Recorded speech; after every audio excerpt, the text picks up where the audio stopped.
Hello, ladies and gentlemen. Welcome back to another edition of 13 Cards Subject to Change. Leroy's here. Jesse, welcome back. You are here this week. I am back. My hole is not burning anymore. Alrighty. Really? You know what? Might as well open with it. Go for it. That was me last week. That's why I wasn't here. I'm sorry. Ladies and gentlemen, we'll get to that probably a little later. But first and foremost, Hold on. there we go. All right. We had to do a double take We on had that. no choice. And then we can go a little bit like this. There we go. And a little... And we got Jesse back too, so that's another double applause. There we go. So, Yes, so I'm having fun with sound effects. Leroy is working on it. We are back this week. Awesome to have Jesse here. Little start to the show. Last week we kind of started with it. Leroy and I talked a little bit. Jesse, you obviously know the news by now. The whole world does, but obviously we talked about it last week at the top of the show. Butch Reed passing away. Big hit. Did you have anything you wanted to say on that? I mean, obviously Butch was was one of those guys. Butch was Ron Simmons really before Ron Simmons, but never really reached the status of a Ron Simmons. And I don't know if it was because he didn't get the opportunities that Ron Simmons eventually got in WCW, but yeah, 2021 has started with a lot of I think Butch was just, again, it's a personality thing with Butch. I think Ron was able to really have that on-screen persona, as we saw later in the APA days, of just the ability of him to kind of just be able to be on camera. Butch could work. Nobody ever had that question. Yeah. In ring was phenomenal. He was obviously one of those big guys from football that came in and realized, okay, I'm athletic, but let's use it in a wrestling sense, not in a football sense. Yeah. He never seemed like a guy that was taken from football and tossed in there. No. He just seemed like he was an athlete that was tossed in there, and all of a sudden you're like, okay, this guy. And, it's interesting.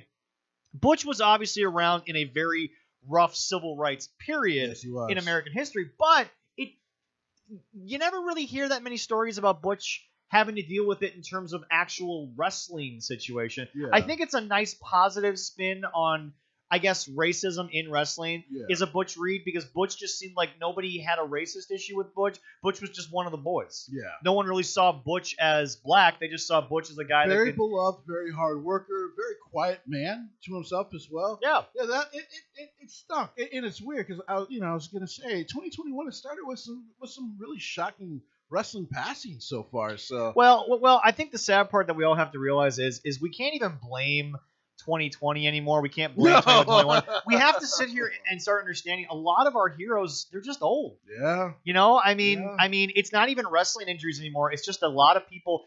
I mean, we can't all be Ric Flair and survive 4 organ failure and still be around. How much alcohol is in his system? He's probably he's pickled, so he's going to live a little bit longer, I think.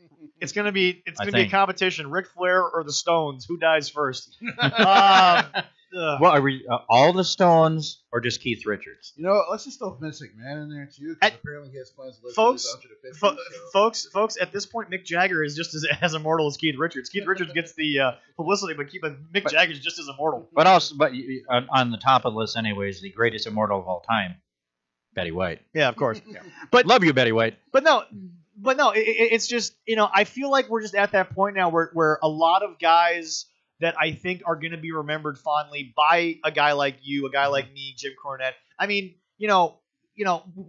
we're starting to lose more of the old school Japanese guys are also starting to get up there in those ages. Because, I mean, again, those guys wrestled for so long that, like, all of a sudden they retire and then they pass away 10 years later. And you're like, but he just retired. It's like they went a long time. They did. A lot of these guys wrestled like 30 years. Do you know in the last week, 2 of the oldest guys in Japan won titles? And that's it. And that's 50-year-old guys no offense to are Butch, winning but, titles. No offense to Butch, but sort of moving on here. Jesse, your reaction to Muda finally becoming, champion there. I mean, so if we have anyone from our the Pro Wrestling Lounge on Facebook listening, I have to agree with Thomas Bug.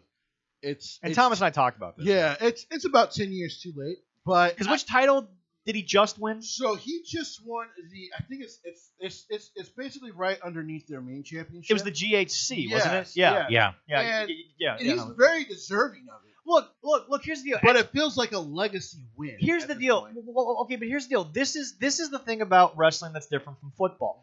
It doesn't feel like Tom Brady was handed anything because Tom, at this point, I don't think anyone's going to question when he retires anymore because that's obviously his decision.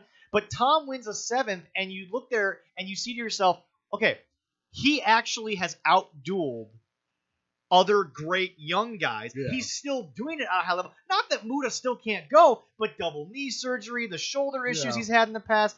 I mean, I'm not saying he's had specific shoulder surgery. He's probably had like one or two shoulder surgeries at this point. But it's just, again, I feel like Muda has never been given. And this might be a crazy take. I think Muda is undervalued because it took so long for him to be a heavyweight champion at these levels. I mean, I feel like he's one of those guys that I can point to and say he got something, but like you said, it's more legacy than he's actually worthy of it. Because everyone wants to say the Edge thing was a legacy. Edge, people forget he didn't retire because he was done. He retired because he had to. Yeah. He'd still be full time right now. Yeah, and the difference between Edge and, in my opinion, Stinger right now, Edge came back in the best shape of his life. Oh yeah, he looks phenomenal. Now, okay, the best part about Edge was that it was the best shape of his life, but he came back looking like a grizzled vet. He came back looking like a guy who had been gone for a while. He didn't try to come up with the clean-cut, old-school Edge look. He wanted to enhance the character and act like this was 9 years of development, not just 9 years on the couch. Yeah. But anyway, back to Muda. Again, his NW or his IWGP title just felt like it was what. In my opinion, it was 15 years too late. In your opinion, you would say the IWGP heavyweight title was how many years too late for him? Maybe closer to 20. Yeah. Maybe closer to 20. And by the way, that just shows a guy who's pretty close to his 60s here and still going. But I can strong. I just want to point out, I love Muda. Oh, I adore Muda is one of those guys. Now, and I will say this: this is not a win to me that comes at the expense. Like his win does not taint the younger guy who just no. But again, it because he won it in Japan, the audience is okay with it because that's the audience of Japan. It's just like it's just like Tanahashi. I was about to say Tanahashi will probably win the IWGP Heavyweight Championship at 50.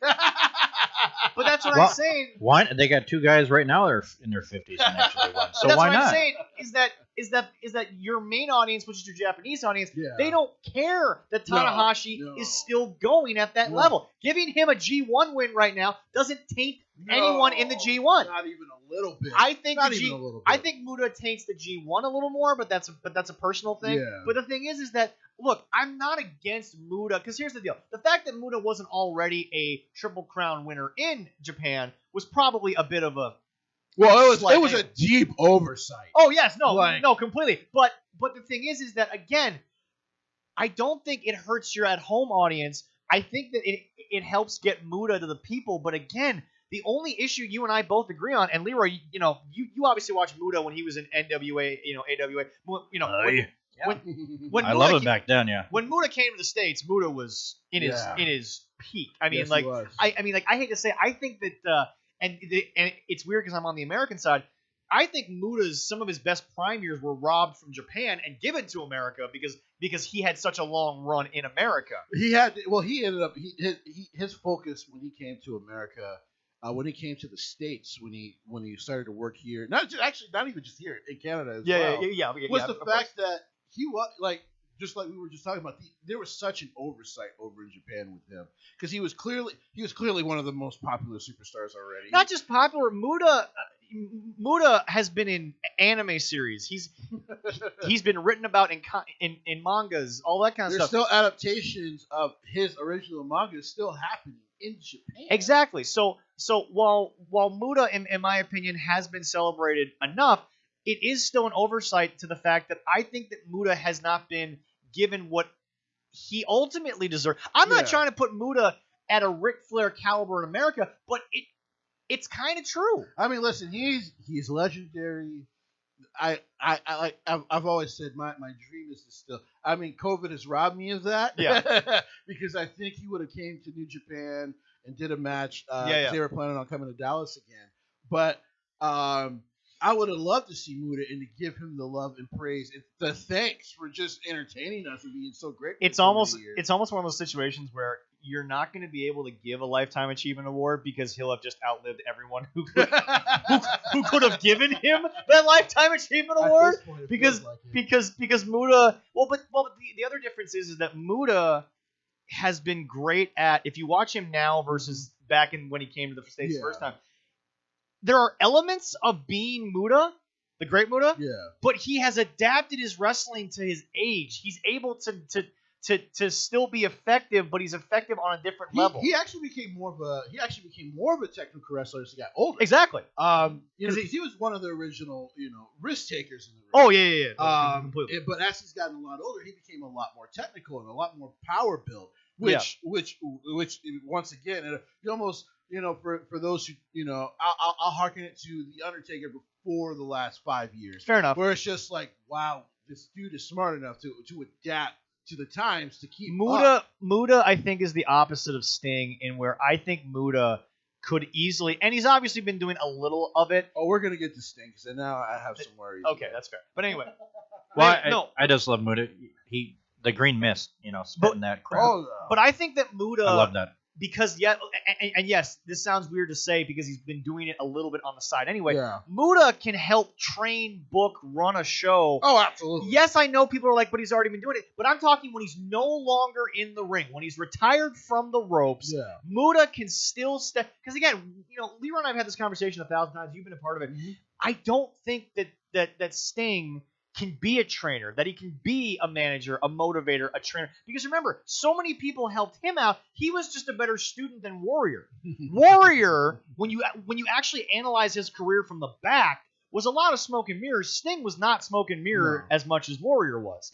And while I'm not trying to diminish anyone's legacy here, the legacies are, we're able to pick apart the legacies in an honest fashion that Warrior is not Sting. Yeah. Muda could be Sting, but actually be more useful after the in-ring. Yeah. I don't think Sting can book. I don't think that's Sting's strength. No. I think Sting's strength is use my character, get my booking over, get myself over, but Muda can get other guys over. Muda can actually work and teach guys what to do. I will say this, though, about when it comes to he was Sting, a great student of NWA. His legacy, though, allows him to put younger guys over. Oh, exactly. Just like if you beat Sting, he was also legacy-wise, you get over. He was also a great student of American style wrestling when he first got in here. No, I'm good. No, but that's my thing. Is that I think that he was he was willing to be a student of the NWA style in the way that Baba was. Yes. Because Baba was always more shoot. Yes. Whereas we talked about it before with Al. Anoki was more shoot than Baba, but Baba was more shoot than NWA, but in the NWA style. Yeah. Baba was going to give you NWA style wrestling, but it was going to be more Japanese shoot. He modified it to make it fit with the NWA back then. Exactly. But no, I mean, again, I am not here asking to shit on Muda, clearly. No. And I get why you asked the question. But it's just very late that it seems that he gets that. Like I said, I think it's late. Because he's now one of, only four other guys? 4 or 5 other guys? He should have been the first almost. He should have been one of the first, yeah. It's because Japan, it's so odd. we all know the split that happened in New Japan that created All Japan. Yeah. But they've seemed to rectify those over the years. They seem to have been able to work together where it's not WWE and WCW. It's All Japan works with New Japan a little bit. New Japan works with All Japan. Noah's in there. It seems like you can wrestle all over Japan and not be put on a list. Well, yeah, because basically, as we all know, there, the history of why they split. Yeah. But also, New Japan also came to a smart conclusion, and that is, why they send young wrestlers on excursion is that, listen, there's still a lot of great vets in All Japan and Pro Noah. Oh yeah. And they can learn a lot from them. And then, of course, New Japan got smart and was like, let's talk to Progress. Noah, and these other big ones. Noah, to get these young guys to learn about pro wrestling around the world. I've always looked at Noah's roster from top to bottom. might be the most talented, and that's even over New Japan because Noah's got a lot of guys that, and I can't think of a name off the top of my head right now, but they've got guys, and as soon as I say this, you'll probably throw one or two out. They've got guys that they were never reaching the level of Muda or Okada, but they're just good. They're just good in the ring. I'm pretty sure not Yoshitashi, but the kid that used to actually be in WWE, Yoshitatsu. I don't know if it's Tatsu, but he used to have the bubbly music. Yeah. Yeah. But he's actually been one of their big stars in Pro. Right. Yeah. And he's still incredibly good. They have more Gotos in Noah than in New Japan. And that's just the thing is that. Which means, for those who don't understand what that means, what it means is think about, for American style, I would say RVD for a while there. Before he won the WWE title, RVD was probably the most. I can relate it to a couple of wrestlers today. I will throw out the names of Darby Allin. Okay. The AEW side. And then a favorite of mine over in WWE right now who doesn't get as much play in Chad Gable. Basically, these workhorse guys who can put on, they can put on. Allison actually just said on Friday she kind of likes that they were pretty much looking to turn Gable straight heel, and now he's just kind of a tweener, but like it's working with Otis. Oh, absolutely. I'm enjoying the Alpha Academy. Here you go. You want to talk about major champions over in New Japan and stuff like that in Japan. There's only 3 with Muda. There's only 2 other guys. Kenshi and Yashihiro. They're the only ones that have won all the major titles. And by the way, folks, you're talking about Mount Rushmore Japanese guys when you talk about those guys. I mean, the problem with Japanese wrestling that I feel like American wrestling, yes, people will argue their favorites, but if you have an honest conversation, it's probably Hogan, Flair, and then obviously you can argue, but I think it's Rock and Austin. Yeah. Because ultimately, Hogan, Flair, Rock, Austin, that's your Mount Rushmore because that set the stage for everything that we know to be wrestling, both past and present. Yeah. But in Japan, the problem here is it's always Inoki and Baba, but then those last 2, I mean, I hate to say it, I've said it live on the show. Thunder Liger has an argument to be a Mount Rushmore style person in Japan. But so does Okada. Mm-hmm. So does the Ace in Tanahashi. Yeah. Okay, Muda's in there, but the problem is that there's so many guys on Muda's level. Okada actually probably is that 3rd guy from Japan to be on that list. Just because when I say Okada, even if you don't know New Japan, you've heard that name. Kazuchika Okada. You're like, man, I've heard the name Kazuchika Okada before. Is he an 8 or 9-time IWGP Heavyweight Champion? I believe 10, actually. Is he at 10 now? I think he's been at 10 for a while.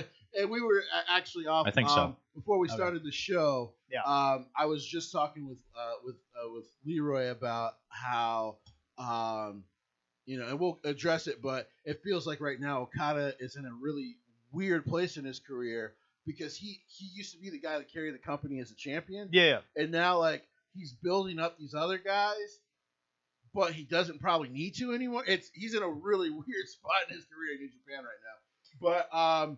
But yeah, like I said, did they use him too much early? Do you think, or do you think that was the right decision to go? No. When he came back and the way he started becoming champion, to me, and I liked Kenny Omega in PWG. Yeah, and that's why I used to believe, and we'll get to Kenny Omega here soon. Yes, we will. But do we need to? Yes. yes. All right, for the fans out there, I'm sorry. That's why I used to believe Kenny was the best wrestler and didn't get carried by Okada. Yeah. Because I saw Kenny in PWG and then the level that he raised to in those matches with, to me, one of the greatest professional wrestlers I've ever gotten a chance to lay my eyes on, Kazuchika Okada, who's only 38 years old. You would think he's older. Yeah. And in Japanese terms, in American terms, he's probably 28. You got to give a 10-year difference with the Japanese. Well, I mean, because they actually do take breaks. Cough, Vince. But only COVID has allowed that to now happen in the WWE. Yeah. But yeah, I'm glad they're able to do that too.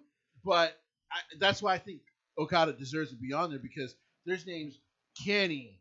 I'll just throw out present names: Kenny, Cody Rhodes. I can throw out all the names that you might love in AEW. You don't know them without Kazuchika Okada. No. Like I mean, you kind of know Cody a little bit because of his stint in WWE. Yeah. But the rest of those guys you don't know without Kazuchika Okada. Finn Balor credits a lot of what he understands about wrestling to Kazuchika Okada. Yeah. He's an incredible. Oh no! I'm not trying to bring Okada down by any means. I was just saying why he deserves to be on that Rushmore. But anyway, back to the point there. When you look at what's going on, I am glad it happened for Muda. Yeah, I am. But it's easily almost 20 years too late for him to be a Triple Crown. And here's the fun part about the top three. Yeah. He holds one thing over the rest of them. Muda? Yeah. Okay. They've never held the 10 pounds of gold. He was the NWA World Champion. Yep. Yeah. He has done that. That's the only thing that they have not done. Yep. By the way, before we get off of this, I've been meaning to ask you this question because I haven't been able to find the answer. Because of course, I hope I got an answer. So of course, so do I. Otherwise, it's gonna be 2 hours of champion is Mickey Nick James' Aldis. husband, Nick Aldis. Nick Aldis. Yep. Is that the original Charlotte that they still have, or is that a remodeled version of that original belt? Because it looks a little different than what I remember think it's looking like 10 years It's ago. changed over the years, but I believe it I'm is sure still the original same one. Charlotte has been given to Flair. Probably. He held it 14 times. I mean, you've got to sit there and you've got to kind of say to yourself that, look, if anyone symbolizes that belt, it's amazing how WWE markets him as the 16-time champion. And technically, I think it's like 35. No, it's like no. I think it's 21 or 25 because I think he's into 21. Yeah, 21 because they're not acknowledging the 5 times he was the Mid-South champion.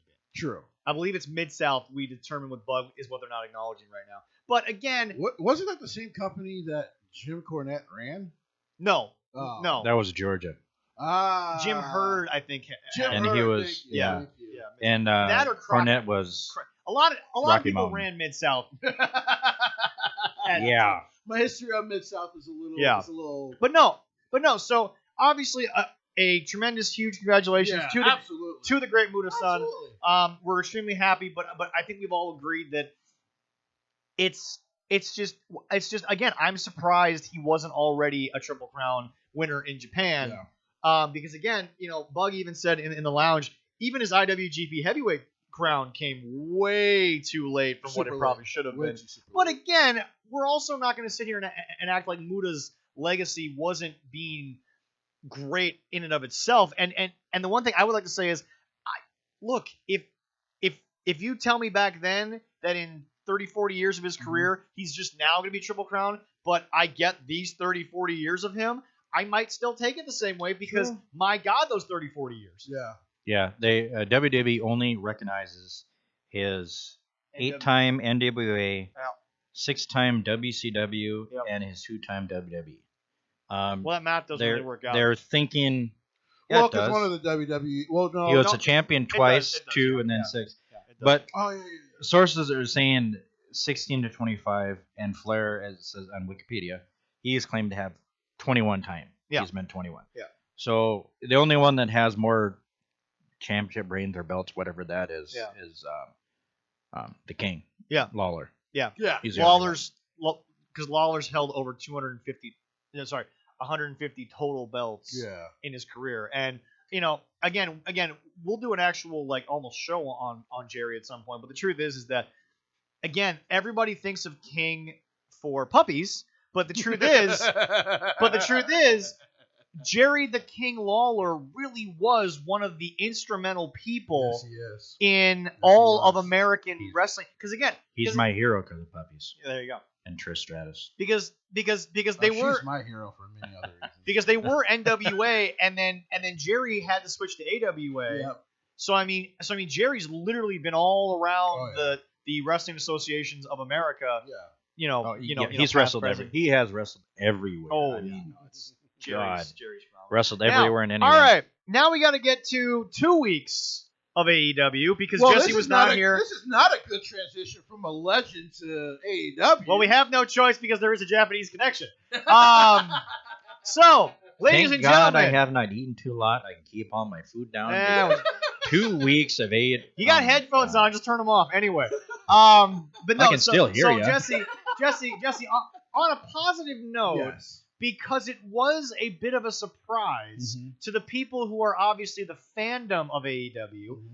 Kenta showed up. Yes. Your first reaction when you saw, heard, found out about this. So when he showed up, before you go, folks, for those of you who don't know, Kenta actually, because of his time in NXT, he has a residence in Florida. Yes, he does. So he's living in the States. So it's not like Kenta broke any travel restrictions. No, he did not. Kenta's been in the U.S. this whole time. And I think, he's only once in the last 3 months has he actually been back already. Right, yeah. So, no, I was not shocked. I mean, like I said, this was coming because either John... We talked about this. Was it on Strong? I think so. That they had the stare down? Because John Moxley was going to either have to go back and do Strong, or he was going to get stripped of that championship. Right. But New Japan wants to do that match because they understand the marquee of it. Right. So I was not shocked at all that he showed up. I was surprised, though, pleasantly surprised, at the interaction between him and Kenny. We talked about that on the last show. Kenta came off great. Sadly, that was actually the most impressive, genuine, cleaner version of Kenny I've seen in AEW. But the problem is, it was only 30 fucking seconds. So here, I'm going to give you guys some insight after watching both not just AEW, but New Japan. Yeah. So here's where my excitement came from. So they had that promo after the match, which great job, by the way, by AEW to actually tape it and put it up on YouTube. Yeah, no, it was good. Because they can't, unlike WWE, they don't have the power to do 10-minute run-offs. Yeah. But they do a run-in after every match. Anyway. But but on New Japan, not New Japan Strong, but during Road to New Beginning. Right, yeah. Jay White cut the most scathing. We talked about this last week. If anybody thought Jay was actually leaving, New Japan knows what they have in Jay. They know Jay's needing to stick around. I mean, I wasn't hoping that he was leaving, but I was damn sure hoping he was maybe making a move because he's so great and he's only 26, 27, something like that. Yeah, it's so good. So he cuts one of the best scathing promos I've heard about the Elite since maybe. Well, but Bullet Club. But Bullet Club certainly has gotten to a point where the guys in Japan are just sick and tired of the guys in America. And I don't think they're mad at Gallows and Anderson because Gallows and Anderson haven't. No. I feel like because. So one of Thomas' things that he keeps bringing because up Machine Gun was an original, and because Carl was so respectful when he got in Bullet Club, I think that Tama doesn't feel like the Good Brothers are trying to make a living on Bullet Club. No. But I think he feels that Kenny and the Elite are really trying to piggyback off what they built. Yes. And of course, because Tama... Actual Bullet Club is getting very angry with the Elite doing what they're doing. Well, because as Thomas said on his podcast... And that's a shoot. That ain't a friggin' promo, sure y'all. It was a full shoot. That is shoot all day. He said that... He was like, I'm pretty tired of these damn... these Elite boys, these... What do they like to call them? So, the Elite. Yeah. And he was funny because he was like, and I'm not talking about the one who actually runs the company over there. Yeah. So he actually took Cody out of the equation because he's like, he's not trying to live off the damn name. Well, but remember, Cody being Bullet Club was the equivalent of, and I hate to say it, Adam Cole being Bullet Club. That was more so kind of. It was so interesting that Adam Cole put up a photo. So Finn Balor just tweeted the old photo of Bullet Club. Right, yeah. Because people, if you don't know, Finn Balor is one of the creators of Bullet Club over there. That is the best version of Finn ever. I don't know, this version of Finn is pretty damn good. But, well, yes. It's not bad. It got Adam to actually retweet his photo in Bullet Club, and I went, yeah, you got more popular when you were in Bullet Club, but you weren't really Bullet Club? Well, I don't blame anything because at that point Adam Cole was trying to recreate a brand because he was obviously sick and all the problems. So putting it in Bullet Club at the time wasn't bad. Baby. Thank you. But yeah, I get my children to do that one time. Right? Yeah, they're pretty good at it. But yeah, between those two promos, like I told you the last time I was on the show. Yeah. I think we are headed for Bullet Club beating down the Elite, except for Cody. I think we're on our way to it.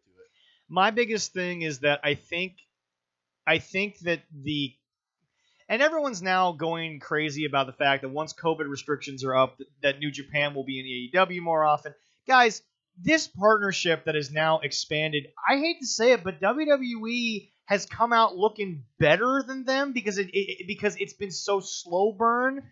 And also, Impact has been put back on the wrestling map because they're benefiting from it. But AEW, I'm sorry, has not benefited from any of this because all they've benefited from is the same promo from Kenny six times in a row. I must say, though. Six times been the same freaking interview. Impact is, I'm happy that it's been benefiting because they have persistently. I'm not against them getting help. I'm just trying to point out that this partnership is a little one-sided, if you ask me. Oh, who cares? Yeah. Tony's dad is a billionaire. Who cares? Like, Tony's dad is a billionaire. No, and that's perfectly fine. But it's interesting. Before we get into what happened on the last couple Dynamites, I've been having a conversation with obviously a bunch of AEW people. Everyone knows how I feel, but I've become more of the guy who I'm not even trying to hate on them. I'm just trying to get people to be honest. Yeah. And one thing that was posted in the PWL, which started a great conversation, was somebody was talking about their success, and someone said, "Look at the numbers," and I'm like, "What numbers?" No. Hear me out. Hear me out for a second. Oh, no, I know. The numbers have been extremely stale. But folks, let me make this clear. I'm not going to go into the $175 million contract. We've already proven that's a farce. That means nothing to TNT because TNT's not paying a damn thing for this show. Nope. Right now, the new guy at TNT who's in charge of AEW, because obviously the other guy's now out at Turner, he's looking at this like, okay, I don't know wrestling. I don't know what it is. Oh, we had wrestling 20 years ago. Who cares? But here's the deal. Guys, it's costing them nothing. Yeah. He's going to look at this and say, okay, it's a Wednesday night. We're getting our key demographic. We're getting the sponsorships, and I'm getting decent television ratings, and I'm paying jack shit for it. Okay, let's do it. But that's how TV execs think. The problem that I need people to understand, and we'll get to the problem in a second because I want to finish these numbers that we're talking about. The actual average, they hit 1 million once every 3 months of their existence. And it's only happened opening night, the second night, because, let's see where they go. Then after that, it kind of fell off. And then you've had Sting, which, again, is a former guy from, we'll even say WCW that helped out. But all of your millions are now coming on former WWE guys who have that fame. Sting will say WCW because of his long term there, but obviously he just came off WWE TV. I think he just knows it's just a legacy alone. But the Brody Lee tribute show, which again deserved all the hype, everyone should have watched. And it was a great show. Fantastic. One of the best tribute shows that I've literally ever seen. Yeah. But again, your demographic is 800,000 viewers a week. And don't give me this BS of, put them on Mondays, see what happens. Guys. Oh, it wouldn't even reach 800,000. Guys, look, we've talked about how Raw and Dynamite are virtually the same idea. Here, I don't mean to interrupt you, but for AEW fans, let me put it to you this way, because a lot of you guys are former TNA guys. When TNA kind of hit its hype, and they decided, let's go to Mondays. On Monday. They got murdered. But can I also point something out? WWE has paid more attention to Dynamite than they paid attention to TNA. because I think they should. Well, because it was Eric Bischoff and Hulk Hogan. They knew where that was going. They knew where that was going. They knew that wasn't going to no. But no. The more numbers that I want to get to is we've talked about Raw and Smack, Raw and Dynamite. I'm sorry. Raw just seems. I was about to say SmackDown is on another plateau. Exactly. Raw and Dynamite have a lot of similar bad booking. The problem is that Raw does come across more consistent. It sounds bad because of the inconsistencies of Raw, but as a totality of a show, it's a much more flowing to 2.5 to 3 hours. Yeah. But now, let me go back to the numbers. 800,000. But again, we've talked about this in the show, and I want to make this clear. It was proven by Jim Cornette and Brian Last that when Dynamite got to a peak where both of them just couldn't stand it, they stopped reviewing it on the experience for about 4 weeks. They lost 200,000 viewers in those 4 weeks. Not a joke. Go check the numbers. They were averaging about 650. As soon as Jim and Brian decided to do it again, the very next experience, the next Dynamite had 800,000. 200,000 people in literal proof statistical numbers are watching just to see someone else shit on it. So you're not actually getting 800,000 fans of internet wrestling. You're getting 600,000 fans, and then 200 are just like, what's Jim gonna say in a week? Like you guys are sitting here trying to explain to me, and then, by the way, I am tired of this excuse. Well, they're new, they're getting this. No, you've been a year. You've had a year, and your numbers don't change. What you're telling me is, and by the way, again, I can look at it from an objective point of view. As much as I've shit on them, it's an objective shitting. When was the first show? Was it 2019? 2019 was the first show. Yeah. No, it was October of 2019. Yeah, October. Yeah. Look it up there, Leroy. Yeah. But anyway, Jesse, my point here is that if you watch the show with an objective view, which as you pointed out, I have because I was more hyped than you were. Oh, yeah. But here's the deal. It's just been proven to me that they don't plan on making it better. All these people are saying, wait. I'm like, I've waited a year. It's the same fucking show. They don't care. Their tag team division is the same 6 to 12 tag teams doing the same thing. The names change, but the trend's exactly the same. It's incredible, too, because that tag team division might be the best in all the professional It's just wrestling. booked like crap. Yeah. But their singles great talent, but their singles division is the same thing. You got the AEW World Title, you've got the TNT title, which are in worlds of their own, which yes, they should be, but like they don't even exist to each other, which is a kind of meh, in my opinion. And then you've got a bunch of situations where 1 week you're a heel, 1 week you're a face, 1 week there's a... And by the way, now it's almost like Tony's bored because now everything is no DQ. Everything is no DQ. But what pisses me off is we'll go to Dynamite. Lance Archer versus Eddie Kingston in a lumberjack match. First of all, much like the dog collar issue, there's no reason for a lumberjack match. We don't have a reason. No one tried to run. No one's had too much interference. There's no reason to have a lumberjack match. But then they say it's a lumberjack match, no DQ, and now Eddie Kingston is pointing at the lumberjacks on the other side of the ring, pulling the referee, and Eddie's doing it so that his lumberjacks can set up a table, but it's no DQ, so who cares if the table's getting set up? Yeah. And why is the referee stopping the lumberjacks on the other side if it's no DQ, doesn't matter who runs in, doesn't matter what happens? It's getting to lazy booking. It's getting to a point where to people who actually get wrestling, you are proving to me, and they're even proving it to you, and they're proving it to a lot of their own fans. When you put in no DQ, if there's no build up to a no DQ, it's just these guys can't do a real style match in the confines of the ring, so we got to create another environment. We got to add weapons. We got to add toys. We got to add all this stuff. And I'm sitting here like, everything's no DQ. Eddie Kingston and Lance Archer don't need no DQ to be entertaining. You know what you're talking there? It sounds like a really crazy Saturday night. Thank you, Leroy. You're welcome. Match was still a lot of fun. January 1st, it was founded. But they 2019. Yeah. And it was October 2nd, 2019. October 2nd, yeah. When they started doing the shows. Jesse, it was still a good match, but look at the quality of the two guys in it. I mean, yeah, well, because they're excellent. They're excellent professional wrestlers. Lance Archer, coming from New Japan, was already operating at a high level coming from. They have botched him so terribly. Oh, absolutely. Absolutely. If he was meant to be the guy who was the top heel, why was he working with not even job talent? At this point, I agree with Jim. They're just trying to use up the dates on Joey because they don't know what to do with him. Because every time, first of all, Tony Schiavone, now you and I talked off camera. I enjoyed the situation between him and Darby. I actually thought it was a somewhat decent match. Yeah. But when I hear Tony Schiavone say that Joey's one of the top guys here in AEW, I'm sitting here saying to myself, Tony, retire from that line. Let that be your last moment, because I'm pretty sure you're going to put you in an Alzheimer's patient after that.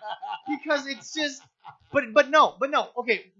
I'm going to finish up my numbers thing. I'm going to have you and Leroy react, and then we'll get to the actual Dynamite show. But here's the deal.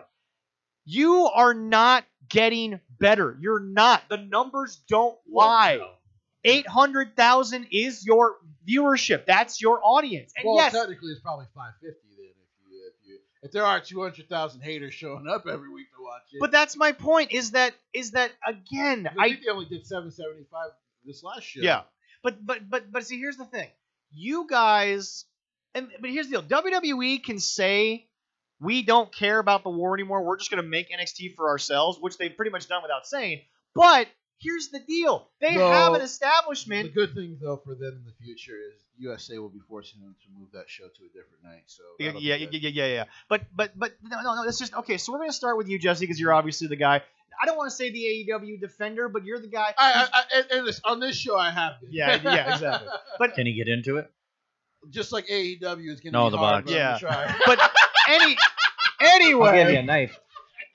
Jesse's trying to open a box of AirPods while we're sitting here. Well, he was like, "Can you get into it?" I'm like, much like AEW, it's going to be hard, but I will. So okay. I want to get both of your guys' reactions to the fact that people are trying to get me to say, look at their success. What success? You haven't. Your numbers have actually gone down from the beginning, and you can't break through without Sting, and it's only worked one time. It was the week he showed up. After Winter is Coming was the only time they broke 1 million with Sting. Since then, Sting is just another part of the roster.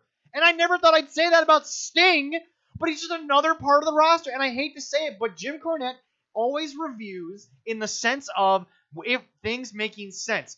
I don't care if you are a fan of AEW, things still have to make sense at some point. And they're not.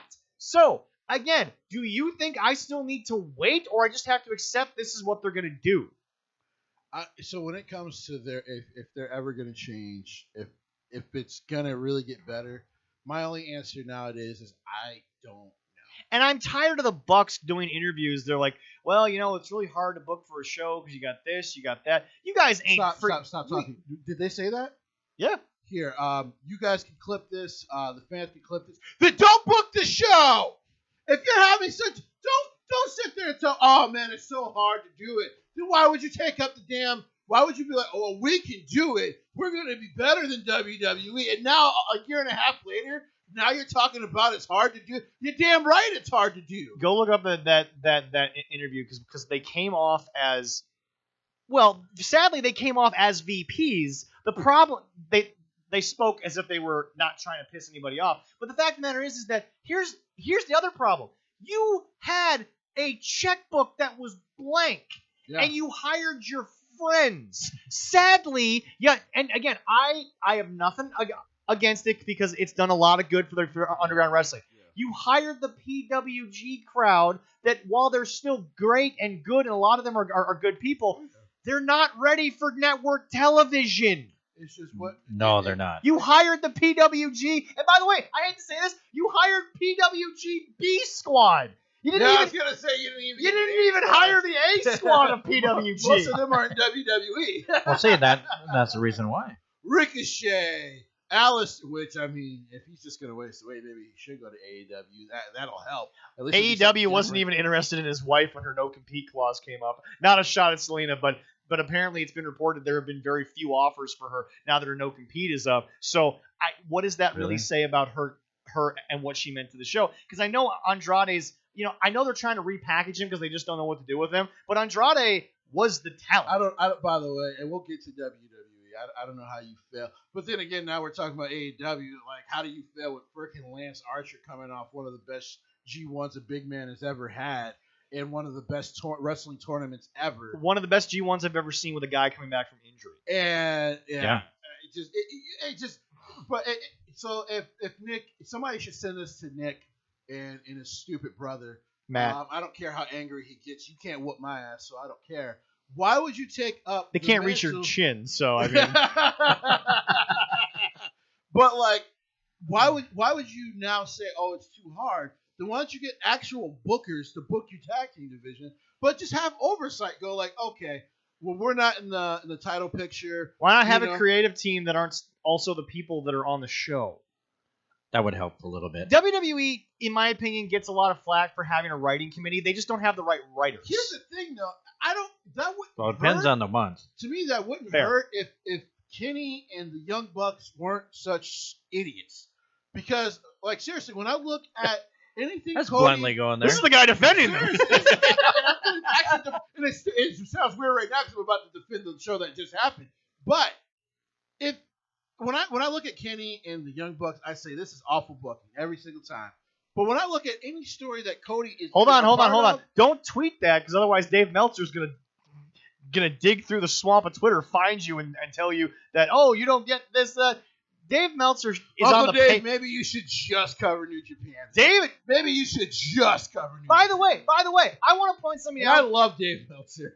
Before you keep going, I want to point something out that I think is a not a breaking news moment, but it's a moment that we need to discuss because Leroy and I talked about this. Yeah. Here's the deal.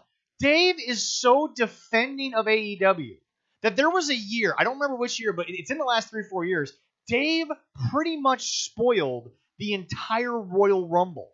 Everyone who was in it, everyone who was going to be on, he spoiled the WrestleMania card one year, and I'm sitting here looking at myself like, hold up, time out. You shit on WWE product, but you'll be the guy who helps bring down the enthusiasm. But you, and in my opinion, this is why he's actually being paid by AEW, you have never once spoiled an AEW pay-per-view, yet you're on the in AEW. So how is that fair that you're going to judge something that you blatantly are willing to put a spoiler out on and kill the enthusiasm, kill the build-up, which wrestling is built on, is the build-up, but you have never once, I have never seen Dave Meltzer of the Wrestling Observer spoil an AEW show. Never one time. But he will spoil any WWE show that he gets inside information on. He will spoil anything that Vince does, but he will not spoil AEW. I'm sorry, in my opinion, that is an unfair advantage, but yet they still can't win. well, no. He's just a dick. Or he's getting dick, or he's giving dick. I don't know. Like I tried to tell Zachariah here, as I like to call him. I was going to say something about it. You keep going. But I tried to tell you when they first did that press conference. Yeah. I'm like, do not take a shot at someone that you can't reach, who's got 30 years of billions of dollars of success. Not just 30 years. He's got an audience that's already predetermined to watch. Yeah, no. So don't take your shot at them. If you could have always came out and said, listen, we get that some of this crowd is anti-WWE, but we have a lot of love for those wrestlers. We will give you a different promotion than what you get.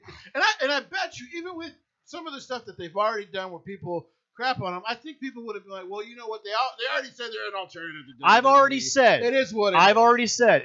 And Leroy can pull up as many different podcasts, and I've always said the same thing. I am judging you on what you told me in that press conference. And Leroy, you do the same thing. If they had just come out and said, hey, we're going to try this, you and I would not be this harsh on the critique. But when you're telling us you're going to be better day one, how do you think we're going to react? That's it. And if I go back through all the we have 40 of them. You know, this is number 40. This is number 40. Holy crap. We got 40 shows, guys. So, yeah. And you've been here for a good portion of it. and the scary part is, right after WrestleMania, we've been doing this for a year. Yeah. That's amazing. And we're still here. Yeah. And people are listening. Yeah. We're in Russia now. That's scary. Yeah, Russia. We gotta hit Russia. I wish I knew some Russia. And I bet you a lot of that is thanks to Mr. Al. And I apologize for the Kerkhoff comments now to our Russian audience, but I'm not a huge fan of it. But like I just said, have some vodka, yes. My biggest problem with AEW, before we get to the rest of the two shows now, I've heard you say that the Bucks said that, which just, as you could tell, that just pisses me off. And that's why I thought when I heard about the rumors, especially with Harold Mage gone, because Harold understandably hates Kenny Omega and was probably never going to do anything with AEW. No. And to be honest, most people will go, I can't blame him. People talk about politics and wrestling. I think Kenny's rubbed a lot of people the wrong way, more than I think even he gets blamed for. But because he's the king of the underground, he doesn't get blamed for it. He's killed a lot of relationships himself. I mean, because he's a stupid idiot. Yeah, pretty much. He deserves like Jericho actually released a book, which Jericho should put himself in nowadays. Yeah, but he's a stupid idiot. So you get the list. Yeah. The list is stupid. You made idiots. the list. Yeah. Kenny Omega is right at the top because Cody Rhodes smartly gets a billionaire invested in you. I mean, that's an advantage because Cody understands if I'm going to compete, which, by the way, it was funny because I remember before that press conference, Cody originally said what I said, which was we will be an alternative. Yeah. He didn't say we will compete with them. Apparently, they all got hyped right before they went on stage that But the problem is that, again, if Cody had stuck to that, I wouldn't be hating on Cody. The problem is that How many times? Like the time where he. How many? Hold on. An idiot. How many times? It's the first show. How many times have I repeated what Cody said when he got to the podium? If not now, when? If not us, then who? Cody. It's been tried by WCW, which had a built-in audience from Jim Herd to Jim Crockett to Jim Cornette to Jimmy friggin' Snook. I don't care. But the thing about this is that you guys are coming from nothing. Not to mention, if anything, let's give them the devil's. Okay, I'll play devil's advocate for a second. You're coming from a billionaire who owns the Jacksonville Jaguars. I know that is not something you should be publicizing. Well, here's the thing, though. Trevor Lawrence to AEW confirmed. Well done. Managed by Urban Meyer. I am so proud of him for doing that joke. Nick Foles is like, damn, I went to Chicago and got out of there quick. Right. Woo! Should we do an applause for him right now? Yeah. I'll tell you, thank you. Yeah, but anyway, so Jesse. But as I was going to say, go ahead. The fact that he owns the Jacksonville Jaguars, I bet you he wants you to be good, because there's I mean, they'll probably try Trevor Lawrence, so their football fortunes will turn around here. But until that point, I bet he would have been like, yo, I'll give you a blank check to compete with Vince. Just don't say you're competing with Vince, because why wouldn't? Well, the problem is that Shad bought it because he was pissed at Vince for the XFL. The problem is that. I hate to say it. I love billionaires going to war, though. No. It's just like the dude, Mark Cuban from the Dallas Mavericks, going like, "So New Japan, please come back because I'm going to try to get you on a minute." Like even he's trying to go after. Now. But I want to point something out. Shad is not as good at wrestling as Vince is at football. Vince is obviously better at wrestling. That's clear. But the problem is he's not good at football either. Fair. Well, the comeback wasn't that bad, but finish your stuff. But no. My point is this. Sadly, the XFL was still doing better than AEW. Oh, yeah. The first time around, he was doing better. And the Jacksonville Jaguars, yeah. Yeah. I want to point something out.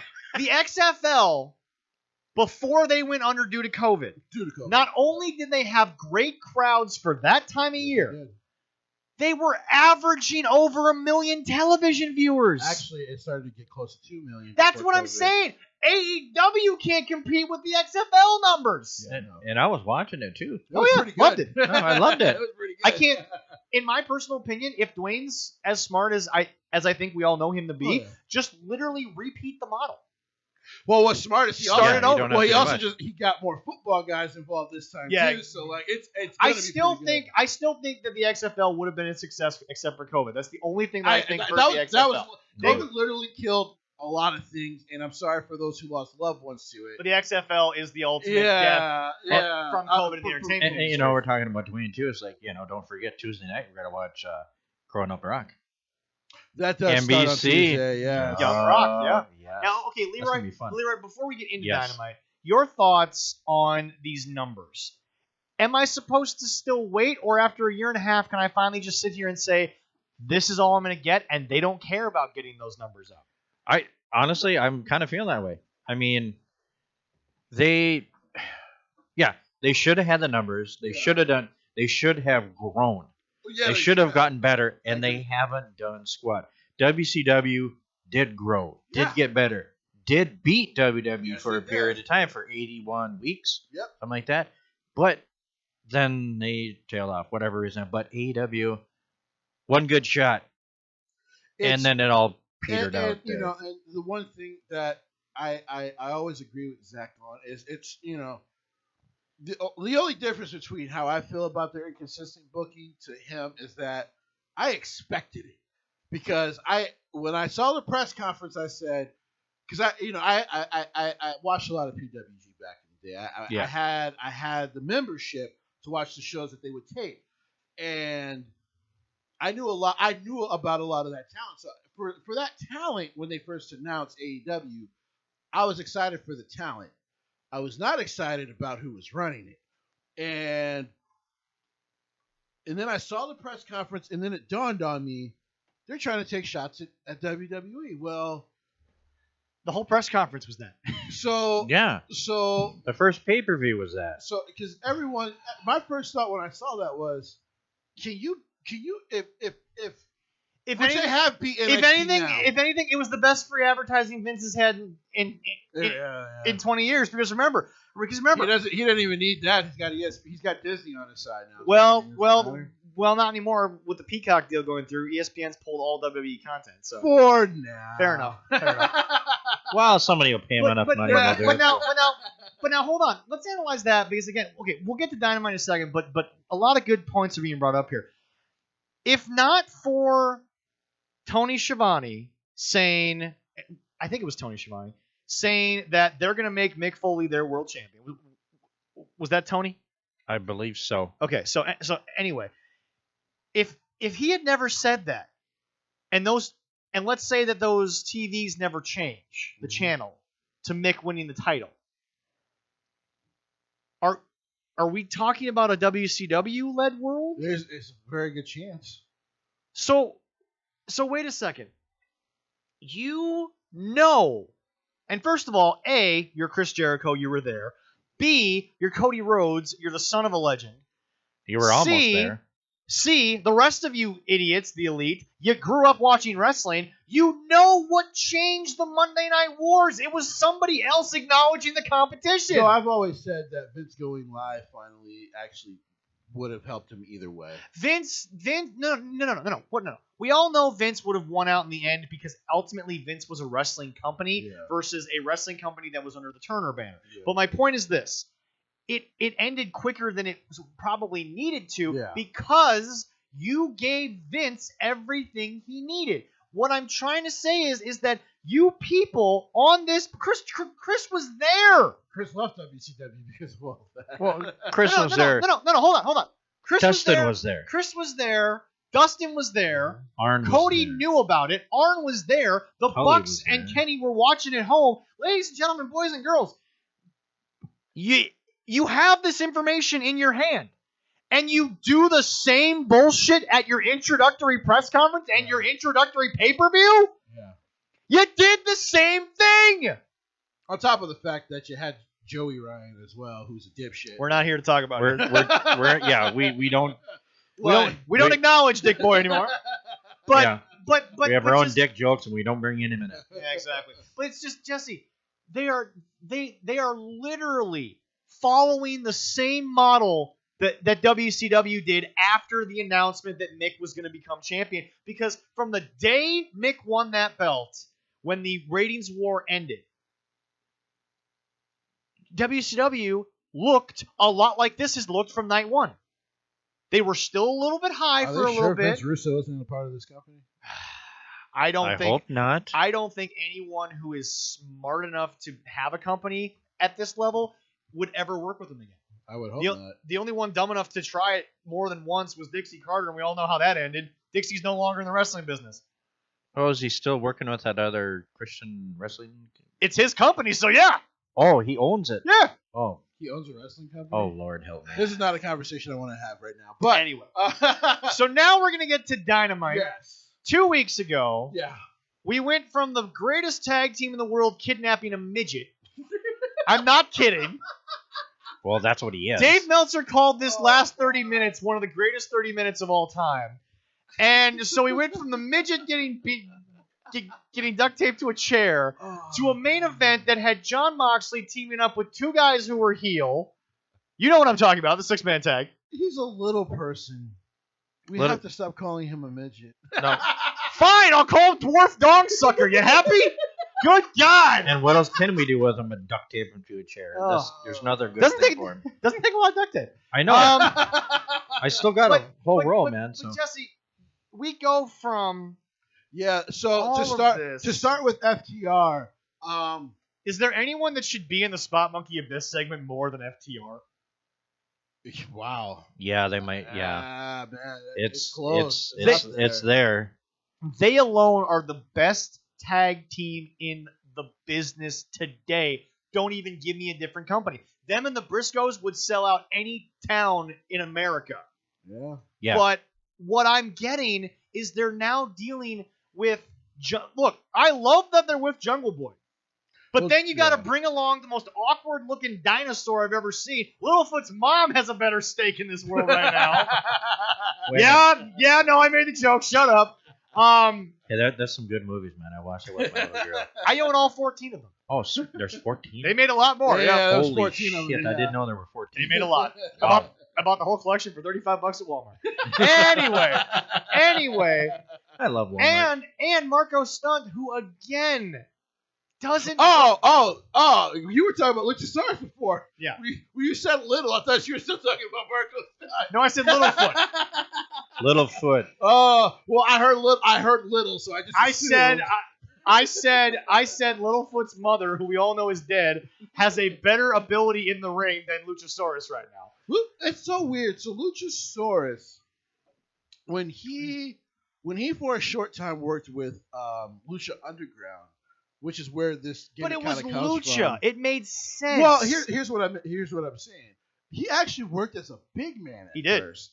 That's what confuses me. Yeah. But Cage was the same way. Yeah. Cage was a big man in Lucha Underground because apparently Lucha. And remember, Lucha Underground said no to Russo. Smartest thing they ever did. But I'm just sitting here and I'm trying to understand. They just had a really bad TV deal and stuff like that. It wasn't even a TV deal. They just couldn't get the money that it takes to make a 40-week episode. They couldn't do it. Yeah. And they deserve It's expensive. They deserve it. Oh, yeah. Oh, it's great. But again, great show. But again, here's my thing. You've got the best tag team in the world. We're not even here to argue that. Don't even give me another name. I don't FTR care. Is incredible. FTR is the best tag team in the world because it. Okay, and the reason why I would bring the Briscoes. I've always said the worst thing WWE did was let them go. I will say this though. I just don't think WWE cares about tag team wrestling in the world. Well, Vince truly doesn't give a shit about tag team wrestling. Yes. No, he does not. But no. Okay. So hear me out. This is why I don't put the Briscoes up there. For those of you who want to put the Briscoes up there. They are so good at being singles guys. I don't have a singles career from Dax and Cash. No, they're a tag team. Yeah, you're not going to get one. They want to be a tag team. But my thing about this is okay. So we go from that to a main event that I think this was the week that Jon Moxley teamed up with Lucha Brothers. Was this the week where they had the giant run-in, or was this? I don't know. All I know is this: we're talking about a company in which the schizophrenic booking is losing me every week. And now we get to this week, which opens with Joey and Darby, which again was sadly the best match I've ever seen from Joey. Oh yeah. He still doesn't look like he should be wrestling, but he still had a decent match with Darby. But then there's the confusion of, okay, where's Sting? Because Sting said he's going to watch Darby's back. There's no Sting. Okay, yeah. I there's no argument for me there because they set up that FTR, or not FTR, but Team Taz teased that they were going to be at the match to watch the match. Yeah. So Sting said, I will be there with my handy dandy bat. And no one showed up. And no one was actually out there, which, you know what? It's fine with me. Yeah, no, that was fine. But make something up. Hey, everybody from this situation has been barred from ringside. Also, something. Also, why in the hell is Kenta being shown on camera, quote unquote, staring down Joey Janela? There's no history there. Nothing. Because when Joey came up and got big enough on the indies, Kenta was in WWE. Yeah. Kenta is also involved in something bigger than this. Why is he involved in this? Why are we getting a camera shot? And why the hell was Excalibur being paid by the phrase Forbidden Door? He said it about 12 times in the first hour. What was he saying? The Forbidden Door has been opened because Kenta is here. That means that the Forbidden Door between New Japan and AEW has now been opened, and now the floodgates can open up. Here's the problem. It was a halfway decent match. Joey can actually do some technical stuff, but he's still not there. So like I said, watching that match, I'm reminded, because I watch him on Dark when they have him on Dark, that they have forced him to improve as a professional wrestler. He had no choice. He wasn't even a pro wrestler when he started. No. I had to make sure I implied Alexa, because they have a hidden whatever door on there. Oh. Because she would have barked off if you would have said Alexa first, and that would have been bad. But yeah, that's fair. So he's improved so much as a professional wrestler. from what you guys all know of him, because I didn't give a damn enough about Joey to ever watch a match when he was on the Indies. I didn't care. I didn't care. I still don't give a damn. I watched him get beat up by Brian Cage once, and I don't like Brian Cage either, so I don't care.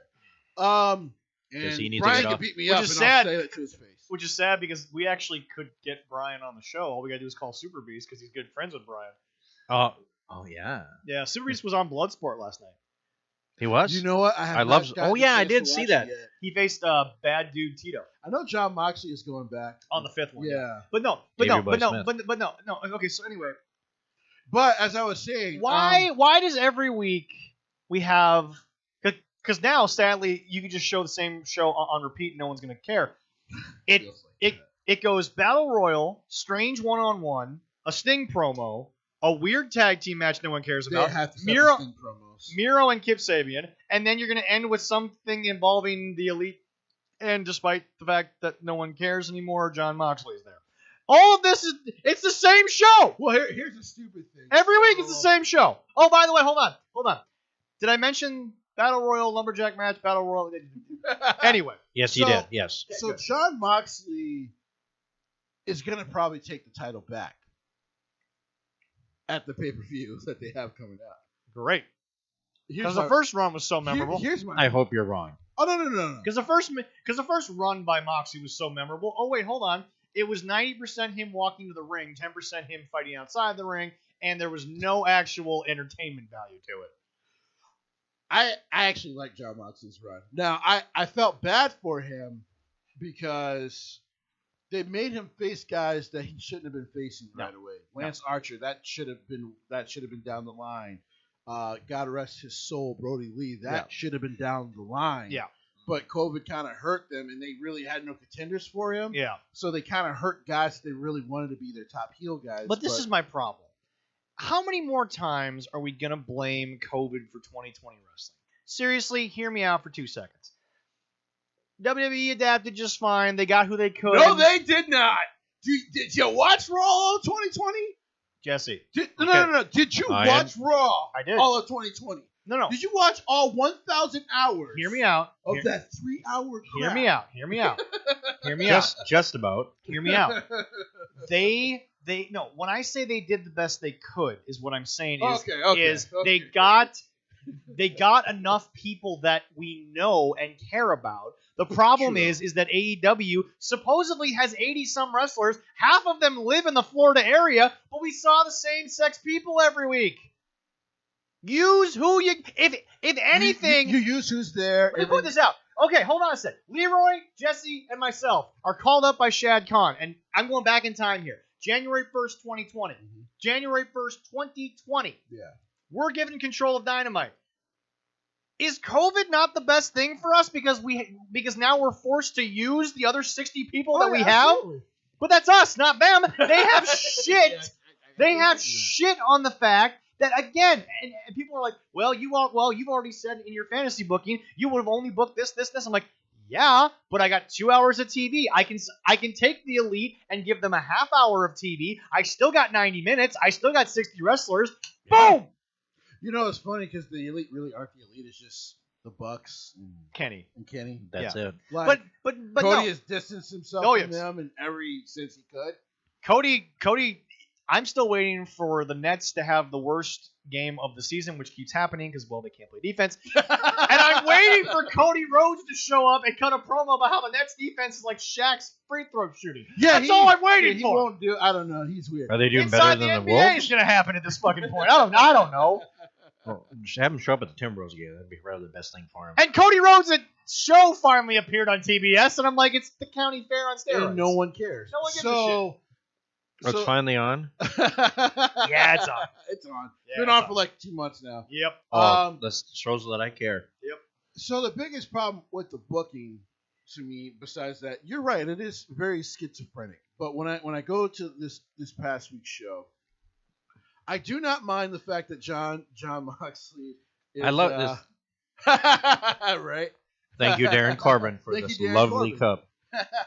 Anyway. I love my coffee in it. I do love the fact that John Moxley is still... Because they unless they threw Cody back in there, they haven't they are as guilty as WWE in not building a lot of contenders for their top championship.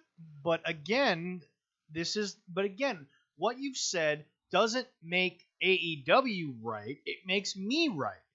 That they are once again proving that this is not a group of outlaw alternatives. It's guys who... Hold on. It's guys who didn't care that WWE was doing stupid shit. They just wanted to be the guys in the main event doing the stupid shit. Okay? No. I'm laughing because you're right.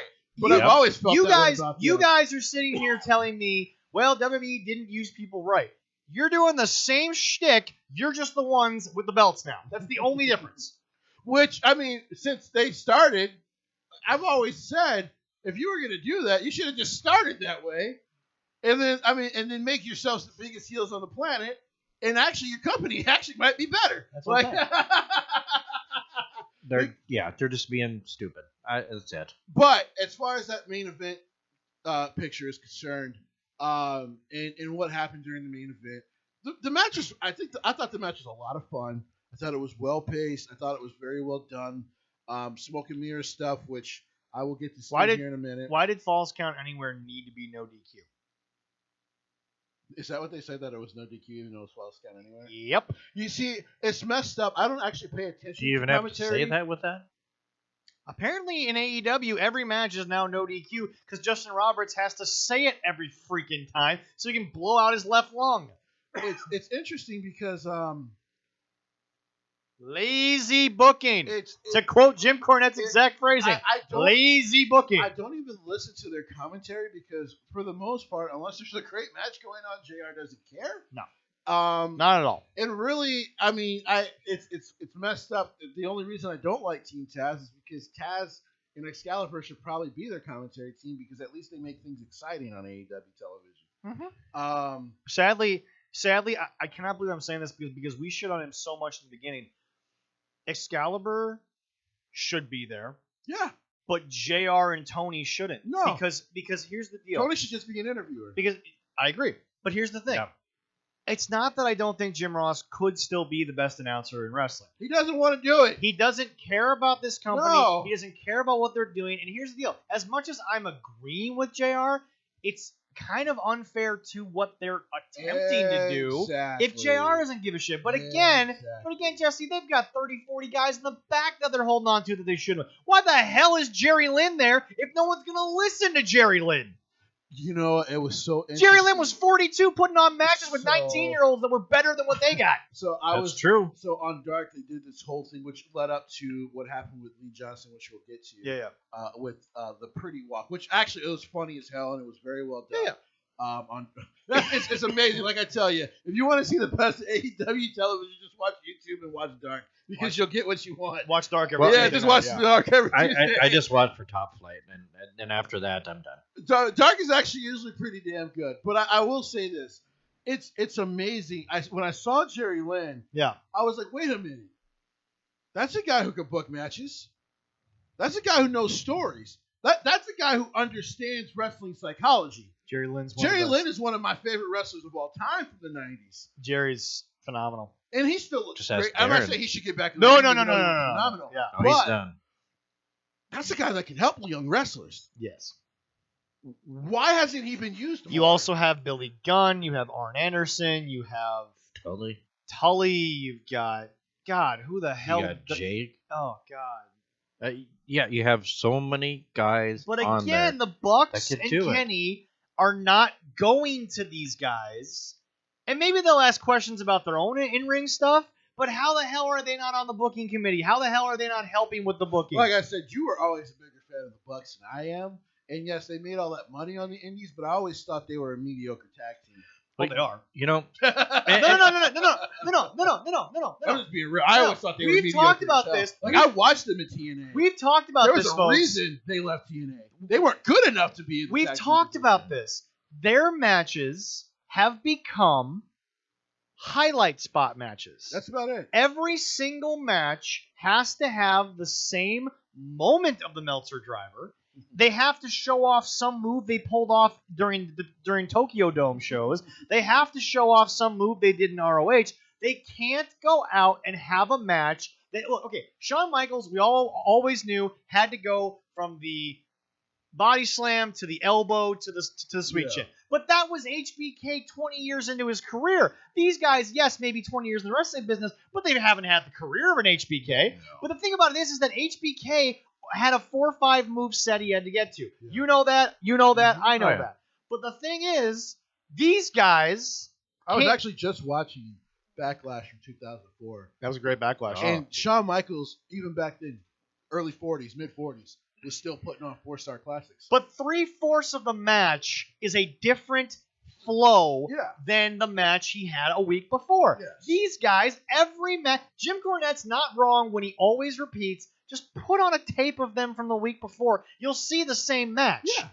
The problem with the Bucks is that, guys, if you want to get to your 4 moves of doom that get you to the Meltzer driver, I don't care. But can the rest of your 20-minute match, can the first 18 minutes, I don't know, be a different style match? Yeah. Can it be? I agree. My biggest problem is that the first 2 minutes has to be Japan. Then you have to have ROH. Then you have to have, like you said, the short stint they had in TNA. Yeah. then it has to be PWG. I mean, they were just that's to me when they were like the height of their spot monkey stuff. I mean, and the only reason the matches seemed good is because they're working with guys like, I mean, if you want to talk about a lineage of great wrestlers, Samoa Joe. Yeah. Zach from New Japan. Yeah. I mean, I could go on, and I mean, they were working with great technical wrestlers who were heel in those tag matches, and he basically kind of carried those matches. What I'm trying to get at is, mediocre or not, you and I can agree, disagree there. Yeah. You and I both agree, though, guys, have a match with different opponents each week. Yeah. Find a way to let it flow. Yeah. Find a way to let it come to you. Don't sit there, because everybody talks about how WWE kind of ruined it with, like, okay, now the whole match is set up. You want to tell me the whole match ain't set up in AEW? You want to tell me that the day of TV, they're not literally doing the whole show 4 times before the camera goes on? I hope so. You can't do what they do without planning it. Otherwise, somebody's going to die on camera. Yeah. Well, you know, and I have to tell you this, and it might be part of the reason why sometimes now wrestling now is that from before. Yeah. Is and you guys haven't watched it, but I watched APA. If anybody hasn't, check it out. It's definitely worth it. Is that Icon or Untold? That's Untold. That's Untold? Okay. Untold. And he talked about when Bradshaw first pitched and Ron was no, just not pitched. Well, they were in the locker room. Yeah. Compared to now, they didn't have any phones, Instagram, all this social media crap. So when they went into the locker room, they weren't on their phone, whatever like that. They were talking to each other. Everybody communicated because they didn't have that. That is one thing that... And nowadays, that's what they're doing. Regardless of Undertaker's comments, we're not going to go into that right now. We've done that before. Yeah.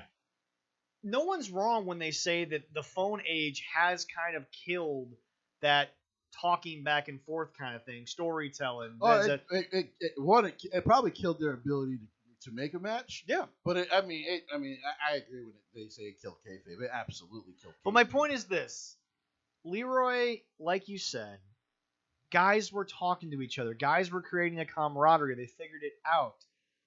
Again, the best match of 2020 in any company anywhere was Walter versus Ilya Dragunov. Yeah. You're not going to find a better match than that. And here's the deal. You can find me a better spot monkey match that was more athletic. You're not going to find a match that was better storytelling and athleticism mixed together. The only thing you're not. The only thing I could think of is Jay White versus Ibushi as far as like what was up there. Which is a good contender to me. Yeah. But here's the deal. I've watched both matches multiple times. Dude, when you looked at some of the potatoes that were getting thrown by Ilya and Walter, when you look at some of the haymakers they just were wildly throwing, when you look at the fact that Walter looked like Walter and Ilya looked like he was trying to come from underneath the whole time, that was a modern day David versus Goliath, and it was good. And by the way, Walter never quote unquote sold for Ilya in a place that didn't make sense. Yeah. A la Riho versus the native beast, Nyla Rose. Yeah. Nyla Rose sold a punch from Riho as if Riho had just hit her with the Infinity Gauntlet. And I'm sitting here like, that would be as if Leroy's daughter got angry at you, pretended to smack you in the belly, and there'd be a small little ripple effect, but nothing else would happen. You wouldn't move. That'd be about it. That's the equivalent of Riho and Nyla Rose. I might fart, but that's probably about it. But the thing about it is that match, I will be talking about that match the way I talk about Andre and Hulk, in the sense that I'll be talking about it years later, because it was good, it was great, they told a story, and by the way, both of them, as I've said before, yelling at each other in their own native tongues, so good. Yeah, didn't understand a word of it, didn't care, it was great. But it's just, we're talking about a show that at this point, they've given up to the point where it's like, all right, this week we're gonna have a battle royal. Here's a tag team match. Here's a bad comedy segment. Here's a wedding no one gave a shit about. Here's this. So I'm going to stop that. You. I was not here last week. Let's get into this stupid wedding. I stopped myself from saying the F word. Yeah, you did. Well, that's already if you would have said it. It deserves it. It deserves it. So, oh my God. In the past, WCW, we kind of went into this. WWE, yeah, he said you guys kind of did. Yeah. They have done really bad wedding segments at times, but they've also done. There's been a lot of them. Yep. But they've also done incredibly entertaining ones, like Triple H and Stephanie when Triple H came back from the knee injury. I would say, even though there wasn't much of a wedding, it was more the reception. I give a lot of credit to the way they handled Edge and Vicky. Yes, yeah, what incredibly done. Once again, it seems like some of the better ones involve Triple H in WWE. But, yep. You know. Yep. We'll get to that. By the way, folks, today is Valentine's Day. Happy Valentine's Day to all the people out there. Except me. Yeah, but anyway, well, and Leroy. But anyway, we have a segment coming up later where we'll not necessarily rank them, but we'll talk about our favorite and our least favorite weddings in wrestling history. But back to this specific one. Let me spoil my least favorite. It's this one. So which is sad because you have taken up in a way for Chuck E. T. Yes, I have. That I refuse to. Because, I know. Because I know. Because here's the deal. I'll admit it. I did not know Chuck E. T. before he got here. Yeah. But he has been presented as an absolute show. Like an absolute joke. If he's as good as you say he is, then why the hell are the Bucks not using him that way? Especially now that he's a singles guy, so he doesn't even fall under the Bucks booking. He falls under Cody's booking, Kenny's booking. I don't know. I don't know who. He's not even in a tag team anymore. I don't even know if anyone actually booked this crap. Maybe Tony was just like, "Here's $20,000." By the way, Jesse, before you go on, can I point something out? This was not only a segment that was supposedly one of the most talked about segments on the show. It was so drawn out. It happened for like 3 months before we got to it. Who the hell announces the best man? It was 30 and it took minutes 3 months to get the worst 30 minutes of television in 2021, and we just started 2021. Let me just say, it was 30 minutes long. It was half an hour. Yeah. It was half an hour. I'm glad I missed it. These segments are usually only like 20, 25 minutes. I think the Triple H Stephanie one when he pedigreed. Was that even 20 minutes? I think that was only 16. Was that only? Yeah, no, that wasn't even that long. This one was half an hour. Reverend was half an hour. Reverend James was the only good part about it. Well, that was great. He's always great. I love James. Father James. He's fantastic. I love you, Father. But once again, that's an Impact guy on a 30-minute segment, and his 5 minutes of it was great. Yeah. So off camera, we were talking about, well, why didn't they show Chucky putting the shackle on his foot? And I gotta be honest, it didn't make sense because they showed it this week. Because here was the thing: during the live thing, it took so long for Miro to get out his lines because apparently that was happening off camera. Random question to both of you. Not to cut you off. What took longer? Miro getting handcuffed to the ring post, or Paul Heyman trying to get the handcuffs off of Roman Reigns? Oh, that's a good question. What took longer? That's a good question. I don't care actual time. What felt longer? I got to be honest. It felt longer than me taking a poop. I got to be honest. The Paul Heyman one actually might be worse because it kind of ruined the end of a great match. Which is fair. But here's the deal. Roman somehow made it work by taking out. Yeah. It kind of made sense in the context of what you have to do on the fly. Yeah. This wasn't on the fly. This was something that supposedly you've been rehearsing for 3 months. Oh, you know what's messed up? So usually these wrestlers, when they do the weddings, they actually have their own separate wedding date. You know that? You know these two decided that this would be their wedding date. Mm-hmm. Really? Yeah. Yeah. Oh my. This was the actual wedding date. Actual wedding. This was the actual wedding of Kip Sabian and Penelope. And by the way, this is probably the only wedding that I can remember in wrestling. And by the way, Penelope Ford is over push. She's just not worth it. Thank you. You and Abby should have a conversation because Abby McMillan's told me 1,000 times from DPW that if they really want their women's division to be great, they got to push Penelope Ford. And I'm like, what the hell have you been watching? I would love to have that conversation with you. Anyway, this is the we'll first... get her on here somehow. Hold on. Name me a wedding from WWE, TNA, AEW. Name me a wedding in the past, from Raw, SmackDown, whatever, that had more underneath talent being pushed. I'm serious. Kip Sabian hasn't actually done anything in the ring except help somehow push Miro. Kip Sabian is not a guy that I care about. I've never cared about him. They've never given me a reason to care about him. But you know what? To be fair, there is no reason to care about him. And then when Jimmy Havoc got busted for being an idiot. That's what I'm saying. That's what I'm saying. That basically killed Kip Sabian. Kip Sabian's push got killed when Jimmy got sent back to the UK. Because he deserved it. There isn't any of the weddings that they have. There's a history. Nobody in the history of wrestling weddings has been more underneath talented than Penelope Ford. Who, by the way, don't give me Penelope Ford as a top women's wrestler because, first of all, I can't name. I honestly don't think that I can name. I can't even get to double digits of women that I know in that division. I can't.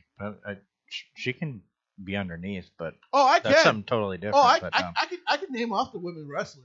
Let's not. And they would all be above her. Speaking of women's wrestlers, not to walk away from the wedding, they've announced this women's wrestling tournament and an eliminator. But why is half of it getting New Japan ratings? Here's why. So because Kenny wants more Japanese women. Because Riho not good enough. Because of travel restrictions, they cannot bring most of those women. Which is fine, but Jesse. So they have. So here. So I'm actually on their side. Okay. So basically, what they decided to do is they talked to the promotions that these women are from. Most of it's Stardom. Yeah. And they're just gonna tape it in Japan and then show it here in America starting on Monday. But here's my problem. Well, why are we still perpetuating this myth that anyone outside of we're going to call it 600,000 are going to know or care who have, no offense to the Stardom ladies, but you're not known to American audiences. And that's fair. That's you know what? That's a fair criticism. At this point, I would have called NWA. I would have called Billy Corgan and said, hey, you know that girl that you got holding the belt for Nick Aldis? What's she worth a week? I'm serious. Yeah. Camille, yeah. You wouldn't write a check to have her. Don't let her talk, though. Don't let her talk. I don't need her to talk. I don't need her to talk. Her big manly ass voice. Don't let her talk. I just need her to come in once a week and look more legitimate than 90% of my team. Here's the thing. Leo and I talked about this. Sasha Banks is a very small person. Yeah. Becky Lynch is really not that tall of a woman. Charlotte and Rhea are the only, and I'll say this, it's not a sexist comment, they're the only man-sized females on the roster, really. Females, But here's the deal. Which is weird because Rick was never that tall. So no. How in the hell did his sons and daughters get taller than right? The wives. But anyway. Their mothers. But anyway, Sasha is a larger-than-life personality. Yes, Becky has come across as a giant in this industry, so their personalities are making it so that we're not sitting here saying to ourselves, we're watching 5'6" women wrestle. We are watching 5'6" wrestlers wrestle. That's what we have. I'm sorry, ladies. No offense to the AEW women for trying to do something in their sport. This division shouldn't exist. Yeah. It shouldn't exist. It shouldn't be a thing. And look, here's the deal. I don't even care if you want to have a women's eliminator tournament. You can't get more American women to come to this? It's so here's what they're trying to do. So we already talked about this. I think it was off camera, it was on camera. Selena Vega was not offered anything. She would be a bigger personality. She would actually be a star. She would be a star just walking in. She'd be a star walking in the damn door. Yes, she would. Because again, Penelope Ford, I don't care. She bores me. Priscilla Kelly is now in WWE. She was probably one of your bigger personalities. And she was the tampon girl, and WWE still took her over Penelope Ford. You took the tampon girl over Penelope Ford. Here, let's be clear. Triple H took her over Penelope Ford. I don't care. Vince still has final say. You know that as well as I do. Over NXT, I think he allows Triple H to do more of that. But he still has... Because I promise you, if he knew about But he still has Ford, veto. But he still has veto. That's my only thing. She would probably be in the Raw title picture like tomorrow. No. He loves his blondes, man. He's weird. Well, that's true. But maybe he heard the word tampon about plugging a hole. He's like, what? He loved it, so I don't know. You know what? With WWE right now, it might work perfectly. But yep. Like, what they say, Triple H? Yeah. I will be fair to them. That's some good shit. I think that's good shit.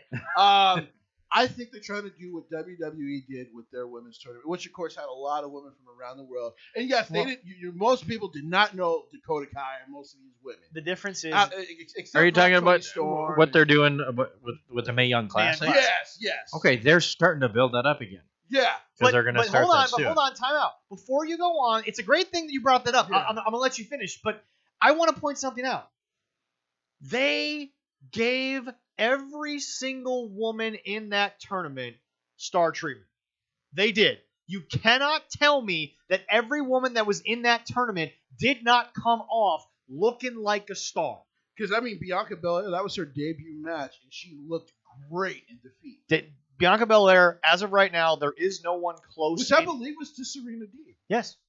There is no one better that has come out of the NXT training program that was a literal greenhorn coming in than Bianca Belair. Oh, yeah. So far, she's in a class of her own coming out of that system. Oh yeah. But anyway. So go ahead. Like I said, that's where I will give them their credit is that they are trying to do so, because I mean that it's really all they can do is try, because at this point they don't use their own women. Most of them will probably leave at some point. Now they started using Britt Baker got herself over, and that's on her. She did a great job. But you can't tell me that Britt Baker's happy. They killed her. They've killed everything she's done. I would think she is now, because to be fair, I'm about to say that's inside out, buddy. You got that backwards. He's not at home. Cool yet again. He's not at home. His soon-to-be wife can't dress him. Never said I was cool. I'm doing a podcast with Leroy. You think I'm cool? He looks a lot better than you with the Deadpool. So yeah, he wins. I'm a lot cooler than you are. All right. Fair enough. Yeah. You're gonna get married. I'm a lot cooler. Fair enough. But here's the thing. It would have made more sense to do this massive, and I don't care that it's a massive tournament, because they need to start getting women over in this godforsaken company. Just give the belt to Nyla Rose. Let her. Well, yeah, she should just be champion as it is right now. Thank you. Yeah. As far as I'm concerned, no. Hear me out. You want to build the women's division, and people might think I don't know what I'm saying with this, but tell me it's not worse than what they've already done. Give the belt to Nyla. Have her squash everyone except for Serena Deeb. I would say Serena Deeb and another woman who got herself over by herself, Abaddon. Oh, yeah. She's a weird bitch. She's weird, but I love her, man. Here's the thing, though. How many weeks now have we gone without seeing Abaddon? Yeah, it's been like 2-3 weeks. And you know what's stupid? Is that women's title match actually was the highest rated thing that week. Just because of her. That's why I've always said like if somebody gets themselves over to get that over and get you those ratings, you should probably use them more. I just watching it. I was watching it going, what the She's weird as hell? hell. But by the way, she's a great in-ring performer. She's gotten a lot better. I don't hate her in the ring. She's very, very good in the ring. Yeah. And I actually got to become a VIP recently in her fan club. Okay. So I'm a little bit biased here. But she's worked so damn hard to get that character over, And then, so the only person that she's lost to in this company, and that's why she got over so much, is their current champion. But their current champion is never on when she has no contender. No. She's usually in the crowd, but I'm like, she's your women's champion. Why is she in the crowd? She needs to be in the back. Yeah. She needs to be in the back. She needs to be off television so you can build a contender. And as far as I'm concerned, I like Sheeta in the ring. Yeah. As we wrap up another edition of what is, I guess, now going to be affectionately called the worst women's division in all of professional sports. It really is. At this point, shit sandwich. At this point, I would rather watch the UConn women's basketball team against anybody than watch the AEW roster. For those of you who don't know, I have nothing against women's basketball, but sadly, when UConn plays, they destroy people by 50. That's they do. It's just not fair to watch. Yeah, I'd rather watch golf. Yeah. Hey, ain't nothing wrong with golf. Anyway, women's golf.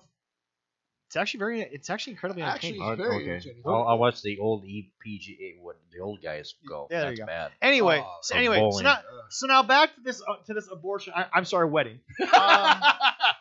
So somebody did die that day.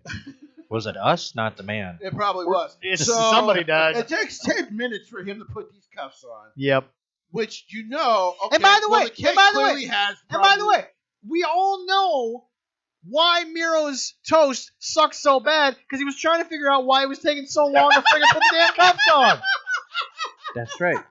He started singing with the audience. As like Jim said. He said, "What is love?" And then the freaking audience said it back, and we just started doing that shit. You have to practice at home. He didn't practice at home. No. Yeah, that's it. It's like, come here, Lana, let's practice. So after half, right? She's actually doing better than he is. So we're gonna talk about that in a little bit, right? So we're gonna add that. She ain't got her holes open. After half an hour, Miro is not over anymore. He's probably actually been killed a little bit more. Yeah. Kip Sabian. Whatever he's got left. Kip Sabian is still trash. Kip Sabian was never over to begin with. That's why Kip Sabian is still trash. Penelope Ford was never anything. Who cares? And you don't do anything with Chucky T, who you guys are clearly on the Indies and in New Japan have great matches with because he's that damn good of a wrestler. Because Trent, unfortunately, is injured. I get it. Legitimate injury. Yes. You can use him, and I am at a juncture. While I get the Orange Cassidy thing, he has to switch it up somewhat because it's starting to get old now. To me, well, it's the same shtick that he did with Darren Corbin. Except Darren made it work because Darren and Cassidy weren't wrestling every single week for First Wrestling. Exactly. They had 3 matches. Yeah. They were intricate. They were different. They were able to put on a show. But the problem is that and again, Orange Cassidy is the classic idea that the Bucks are not understanding. You guys have a weekly episodic television show. You don't have to do the same thing every night because you're in front of the different audience. You have the same audience every week. I know. We don't need to be freshly squeezed.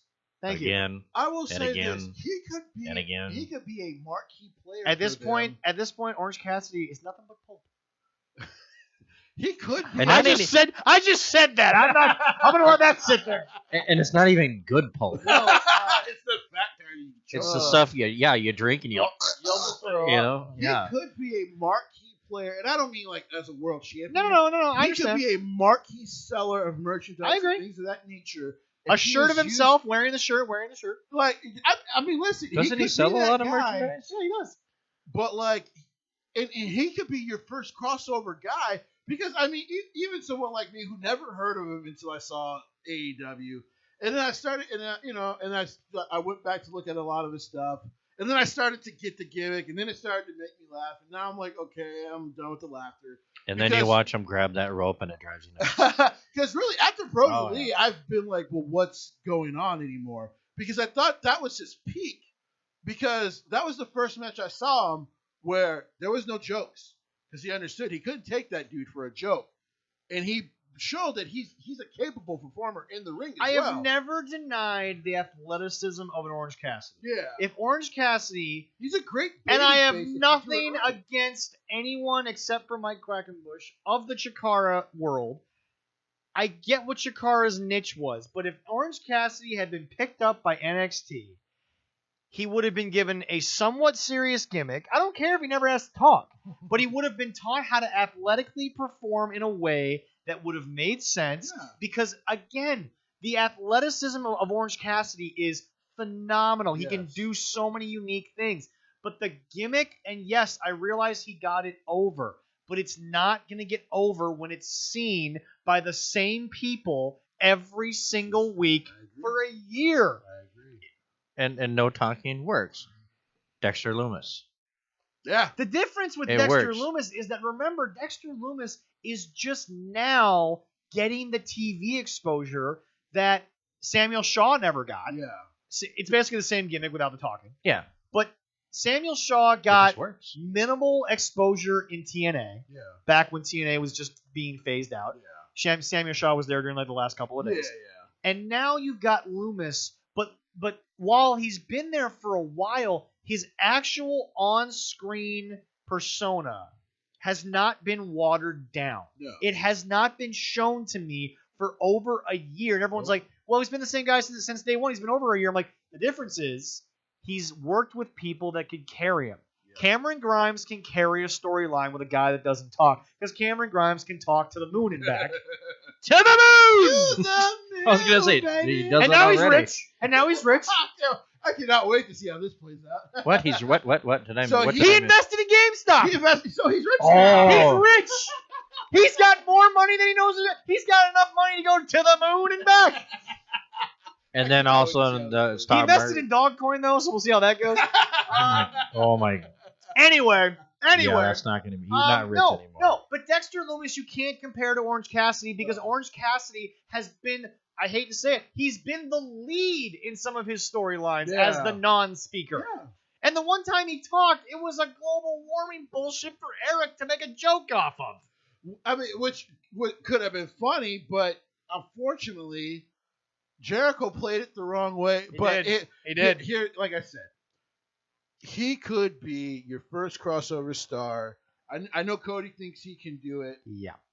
Unfortunately, Cody, I love you. You're great. You're not your brother in the ring, and you're damn sure not your father. He's close. He's getting close. He's got cadences of Dusty, but he's not Dusty. But he's not Dusty as far as his promos are great, so I'm not hating on his promos. Well, they're great by comparison.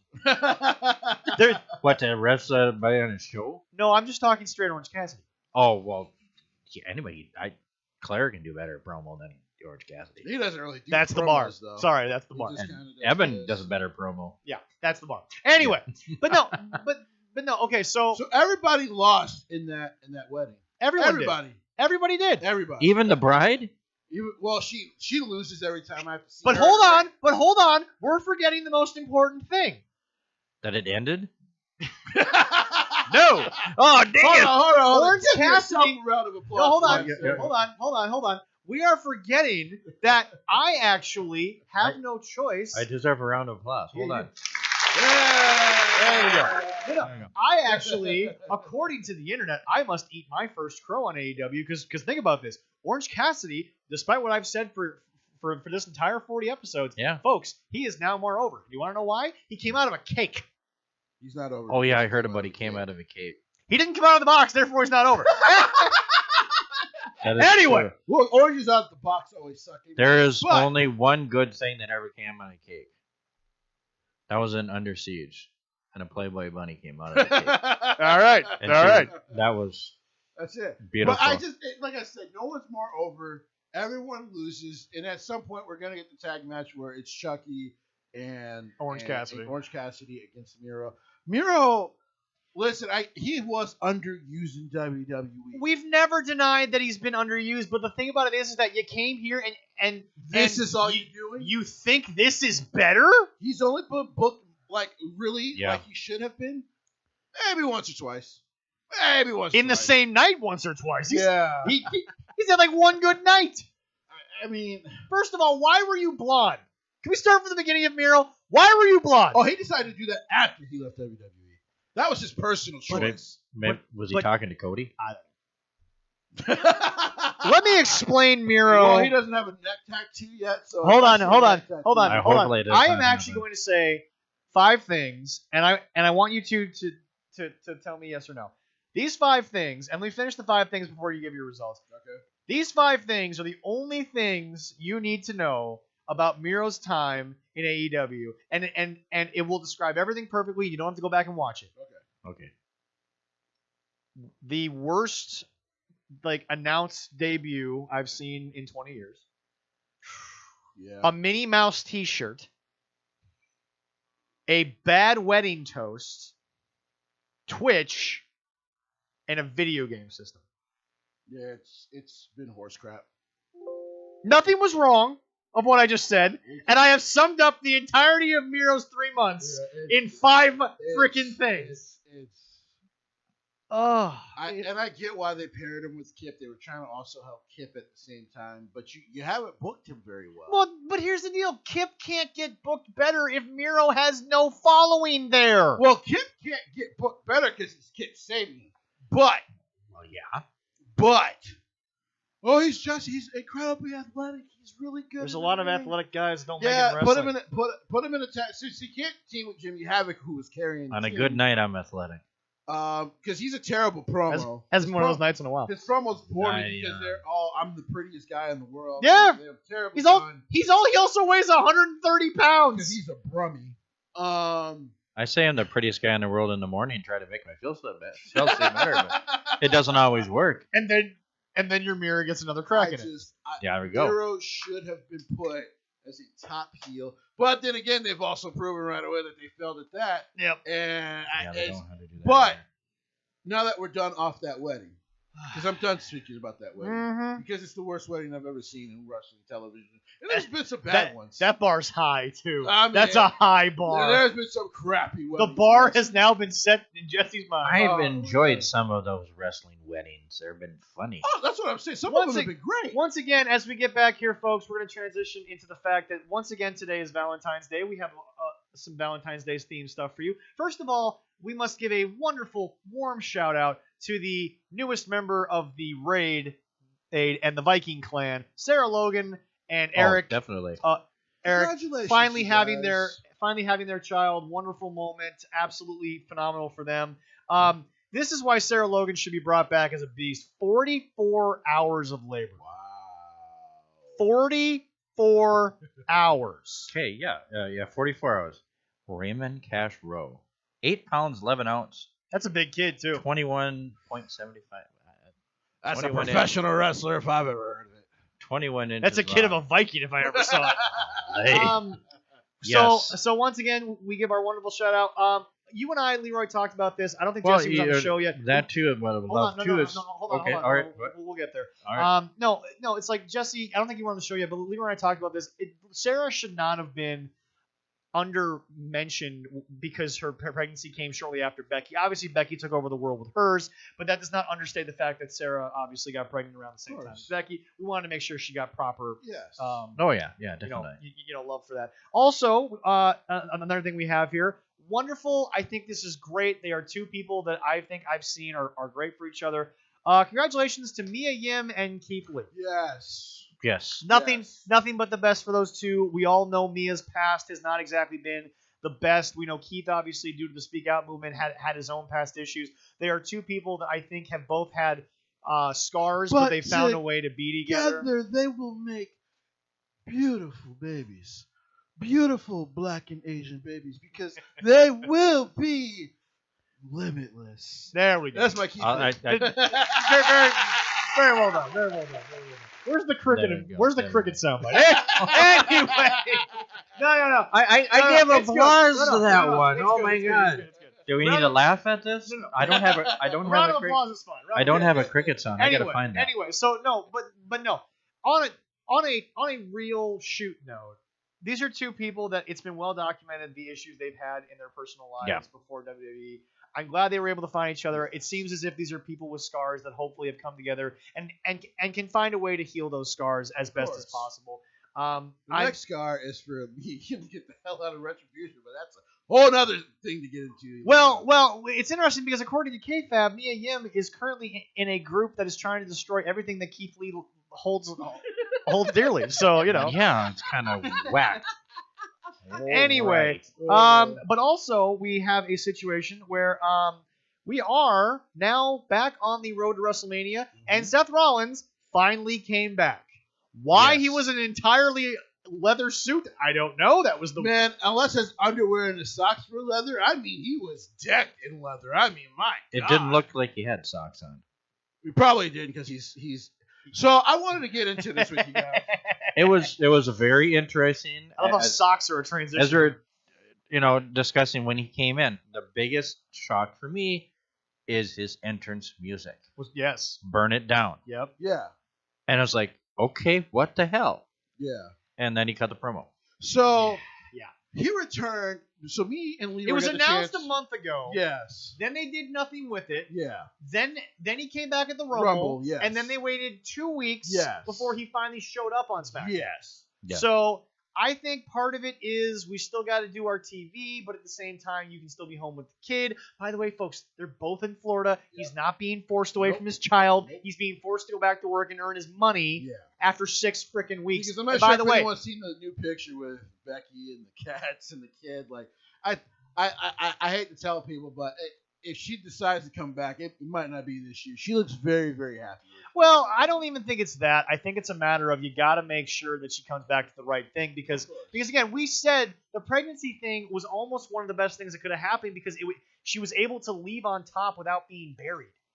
Yeah. She was able to leave on top with a good reason, and the fans were behind her on both her being gone and the reason why. Yeah. Mm-hmm. My biggest thing here is just, look, Seth is back. I always thought Seth carried a large portion of the show. Yeah, go for it. Yeah. As Kanye once said, I'm gonna let you finish, Taylor, but let me get this out. Seth had one of the worst promos I've ever seen for a comeback. Here's why. It wasn't great. Oh no. It's one of the worst. So I know Leroy. Like I said, me and Leroy were talking. He was excited to still see the Messiah. Yeah, I am not. Fair enough. Because you have a dynamic now where Roman is awesome heel. I hate him again just because he's the awesome heel. Yeah. We have never seen the dynamic of Seth versus Roman with Seth as the babyface. That's fair. You could have done that. Now, I know they're probably still trying to figure out, is Edge going to face Roman? Is Edge going to face Drew? Listen, people, or is Edge going to face Finn? Finn, yes. I would love to say yes. I doubt it. Yeah. Now, I have heard that they plan on having at least 3 NXT championships on the 2 nights of WrestleMania, which is great news. Yeah, no, love it. Great idea.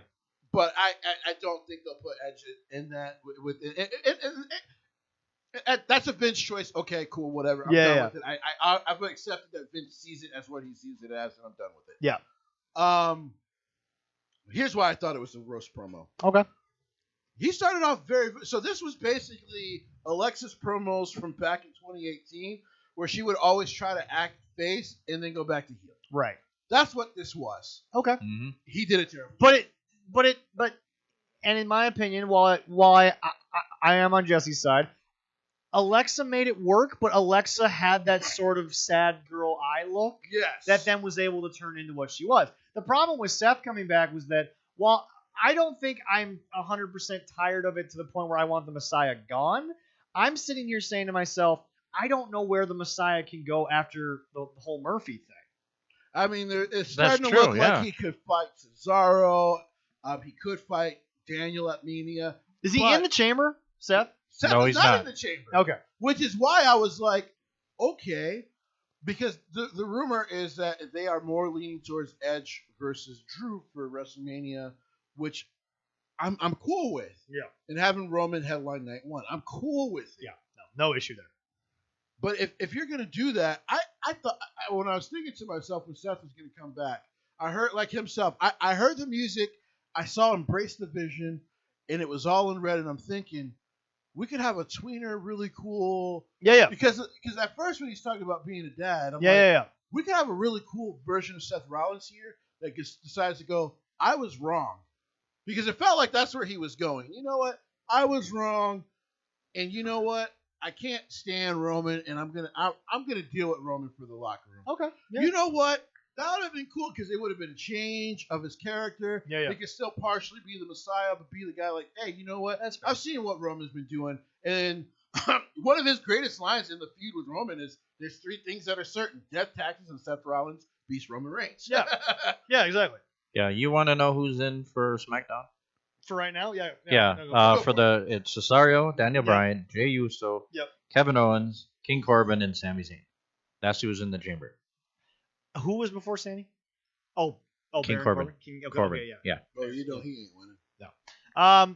Anyway, they're not coming back to that feud no time soon. Well, it's like watching because as everyone watched Friday night is they had the matches to say who was going to be in it, except for Kevin and I guess Kevin and Jay, they put him in there because he had good matches.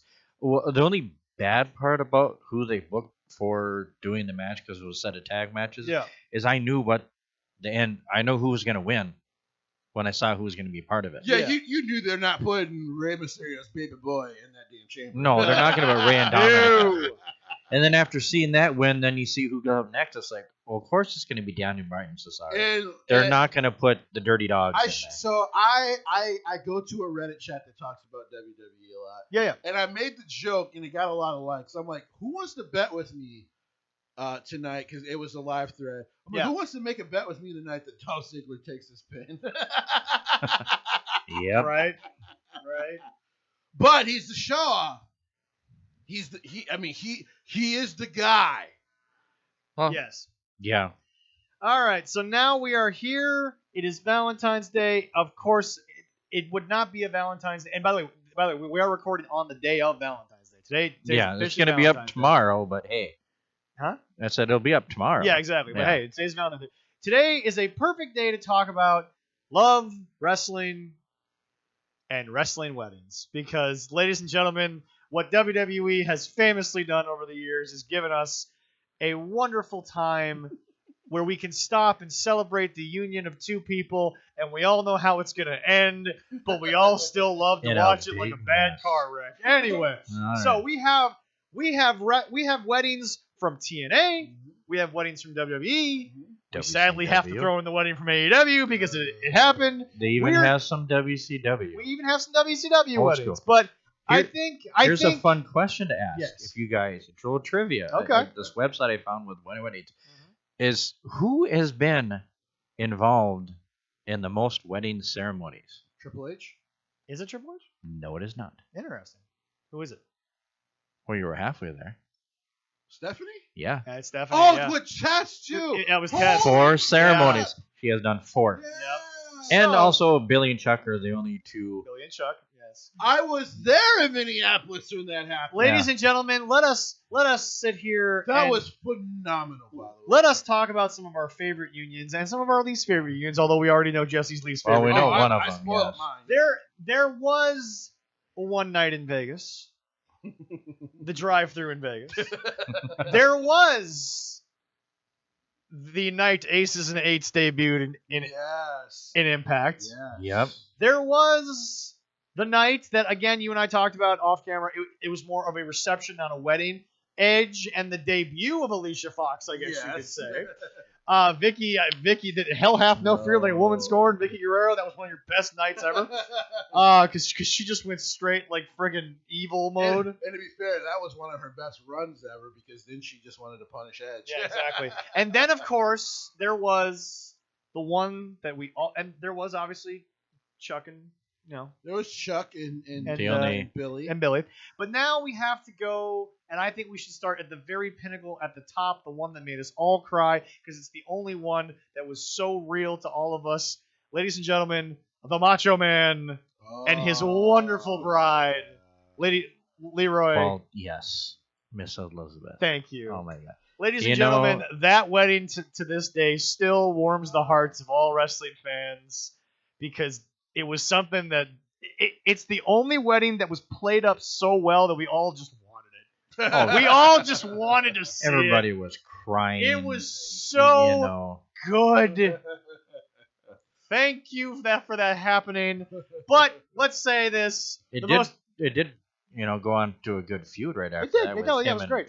The most entertaining, though, which was the most real life that led to the most story past it, was still the drive-thru in Vegas, because my God, that was still one of the best done things. To me, the one even better than that as I spoke about, is the renewal of the vows between Triple H and Stephanie McMahon. Oh yeah. When he came back from his injury. Yep. And we can't forget when Kane tombstone a priest. We can't forget that, folks. I mean, that happened. Edge and Lita. Yeah. Snitsky kicked the baby. I remember. Yeah. What about? He would have been a teenager by now. Yeah. No. Yeah. How about 18? How about this one? We can. Oh, hold on. Can we also not? No. I'm sorry that I forgot this because it was the best hissy fit, not thrown by a bride, was Daniel Bryan and AJ Lee. Oh, what a wonderful ceremony! And Bryan, my God, that night you were so good. Why the white suit with the white dress? I'll never know. I will never understand. It was great. How about Al Wilson and Don Marie? Oh wow! You remember that one? Yeah. That story was creepy to me. That story was messed up. Oh my wow! So that was just Al. Only in the early 2000s, late 90s, were you gonna get away with that storyline. We also remember? Okay, we also must remember the most wonderful, glamorous bridesmaid, Miss Trish Stratus, who valiantly rode in on her wonderfulness and saved Lita for not having a bridesmaid at the wonderful wedding of Kane and Lita. It was Trish. You were that night the real MVP, and to this day, an angel in white. If you could say. My God, was that a fun night? How about the lovely Teddy Long and Christy Marshall wedding? That's right, the heart attack. Before he said I do. Yes. God, he's a lucky man. Oh, yes, I did say that. Can I just point this out? Teddy Long has never really been in a storyline I didn't like. I was going to say. It was fun. He was one of the best general managers of all time, man. He really was. But no. I mean, we must talk again. We're talking about love. We're talking about weddings. We're talking about absolute anarchy because that's what all of these dissolve into. They usually deserve. Yeah, you know what? War. You know what? It's funny, but the worst one to me before I saw Kip Sabian and Penelope Ford was honestly the one in TNA because I don't know, but I always felt like Aces and Eights was botched from the get-go. It was botched from inception. Yes. Because the idea itself was amazing. It was botched from the movie Inception, not just the Inception group. I was going to say. Anyway. Seeing the look on Hogan's face where he was going to kill him as he's wasn't there proposing to my daughter? Was there a Kurt and Karen wedding, or was it a Karen and Jarrett wedding? No. I think it was Karen and Jarrett, wasn't it? No. It was, let me find it again. I know, because I know TNA tried it. It was Kurt. And Karen? And Karen. Okay. Let me look at it. Yes. Kurt and Karen Angle. And here. That is the only issue I've really ever had with TNA in terms of booking that just shouldn't have happened was I really don't think you needed to put that out there. However, I will say this. Edge has said in the past he and Matt probably would have not gotten to the place they are today. No, not a chance in hell if Matt wouldn't have taken it that far, yeah. If they hadn't have done what they did on camera. They were able... And by the way, kind of points something out, those two do not get enough credit for the professionalism to not kill each other. Yeah, because they were actually pissed at each other. Oh, yeah. Here, you know what the fun part about Kurt... And neither one of them ended up with the girls, so they both obviously went on to happy lives. I ended up with Lita. All right, continue. You know, Kurt and Karen, it was on Impact. Yep. It was on February 14th. Yes, it was. How many years ago was that one? 2008. So we are 13 years. And unlucky they're 13 not married. To an unlucky wedding. Holy crap. She is married to Jeff Jarrett. She actually is married to Jeff. Yeah, no, it's Kurt is married to somebody else. I can remember. They actually aired actual real life dirty laundry. I know that was just. And it was funny because when I went back and learned this story, it actually made me feel icky for liking the segment. Right. Because I'm like, damn, you really put Kurt Angle through that? Yeah. Like, that guy deserves a lot more respect than that. But you know, like I said, he did sleep with a black woman, so I'm cool with Kurt. Most of these... He's getting some. Most of these weddings despite off camera, everyone seems to have moved on to a lot. Yes. Obviously, rest in peace to Test and Macho Man and Miss Elizabeth. Yeah. We miss them all greatly. But Yes, wrestling weddings, folks, they are filled with so many wonderful moments. None of them really the vows, but they are filled with wonderful moments and warm and fuzzy feelings, maybe. Only when Kane tombstoned a priest did I get a warm and fuzzy feeling. Oh, that one felt great, didn't it? Oh my God. We've had reverends from a priest getting tombstone to James Mitchell this past Wednesday night on Dynamite, which was part of the worst wrestling wedding I've ever seen. Oh my God! I mean, I was gonna say TNA. The unholy wedding was very, very good. The unholy wedding was certainly something to behold. But no. Okay, your favorite build up to the weddings though. What's your favorite build up? Not the actual wedding itself. What was the best build up? I mean, one night in Vegas is pretty damn good. The drive-through build-up was good. Yeah, no, yeah, that stands alone in its own category of wrestling weddings. It was such a shock, even though it shouldn't have been, because Triple H kept the whole point of that story was he kept leering at her, right? And so they just thought he's just trying to ruin this wedding, blah blah blah. So when he actually married her, story-wise, and replays it to Test and all them, it was shocking as hell. You might sound surprised. My favorite, it's Kane and Lita. You want to know why that one is my third favorite? That build-up was just so unique. It was in the era of you could talk about losing a baby, punting a baby, all those things. You could do that, and cancel culture wasn't going to say anything. You could not get away with that today. Oh no, you couldn't. There's no way that would make it. There's no way that would make it past the first story.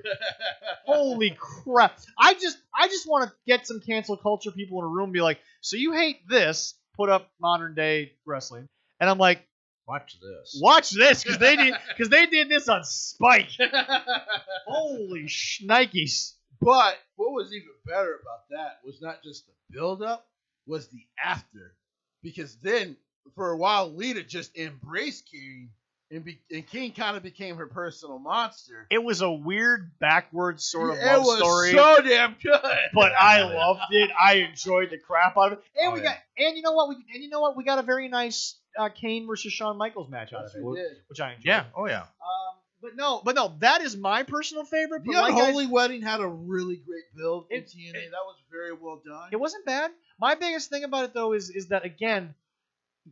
I am very nostalgic, sadly, to cancel culture here. I'm very nostalgic for storylines that there is absolutely no way that you could have gotten away with today. I am very nostalgic for storylines that I'm just like, yeah, that's harsh, but it's entertaining. I mean, an Unholy Wedding, I don't think you could get I mean, they literally tried to put a demon inside of her. I mean, I don't know if you can get away with that today.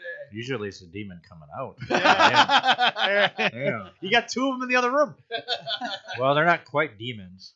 They're just lovely, loud children.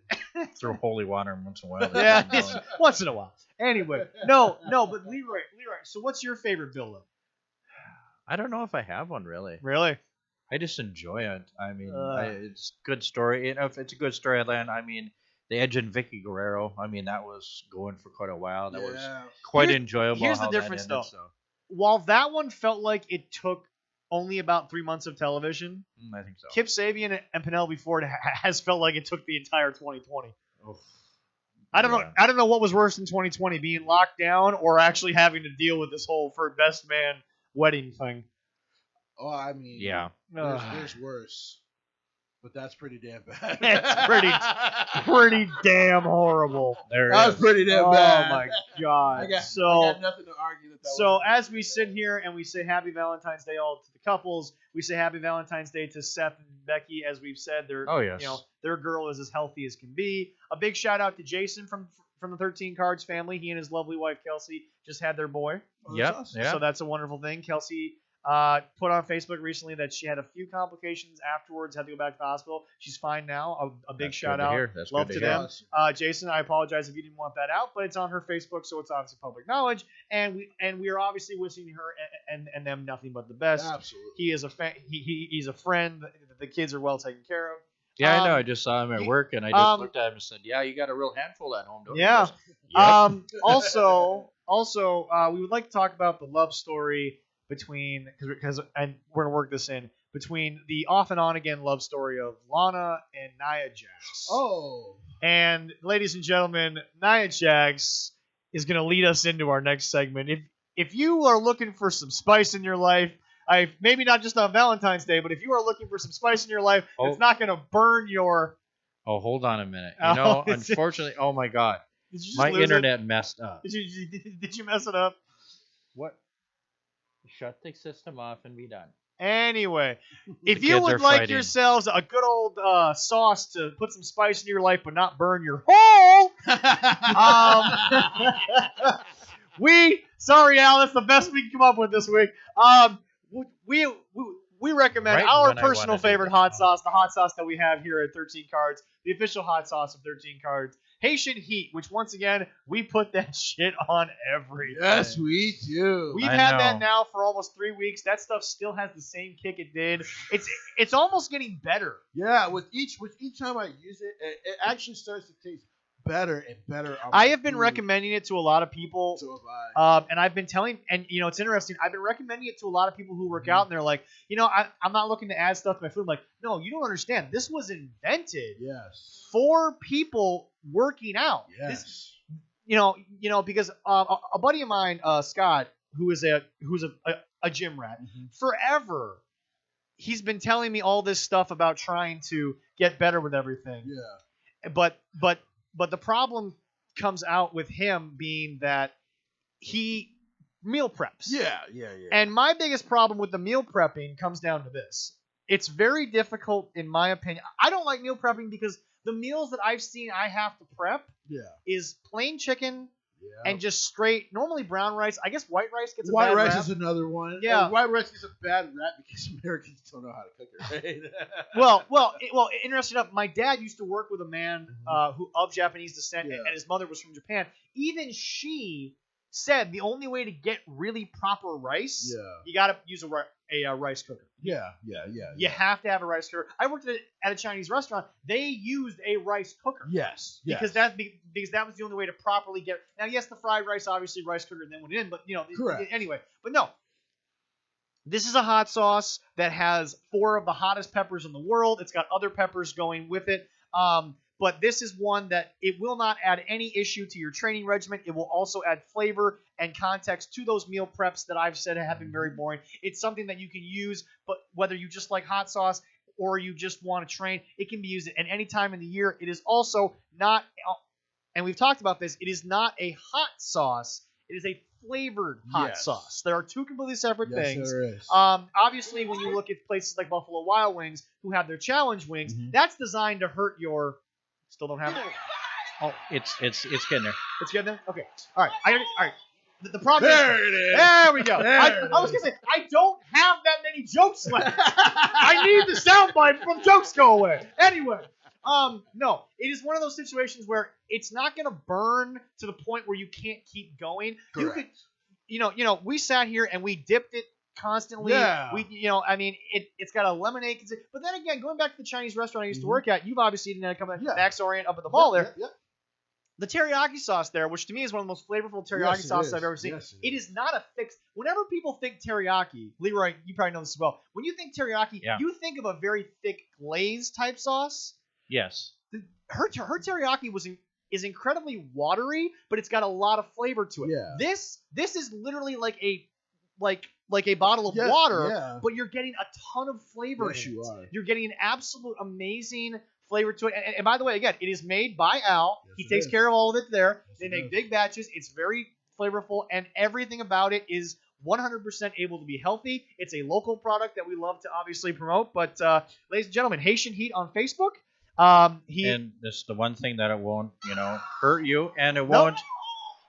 If you don't like spice at all, You can eat this. Yeah. Yes, If you don't like spice at all, you can eat this. Now, I will say this. Al has told me that he is working on an Amazon store, so you might be able to get this through Amazon, which means our viewers across the country can possibly order a bottle of this. We recommend everyone has a bottle of this on your shelf. Yes, Al has personally told me that you can keep this in your fridge. You can keep it anywhere you want. He recommends keeping it out of the sunlight, but this will last you 10 years no matter where you keep it after you open it. So, I mean, it's a wonderful sauce. Like I said, I put that shit on everything. I'm not stealing Frank's Red Hot. I'm just being honest that I put Haitian heat on just about everything. And as I've told you before, surprisingly, Wendy's chicken nuggets seem to be the best vessel I have found so far.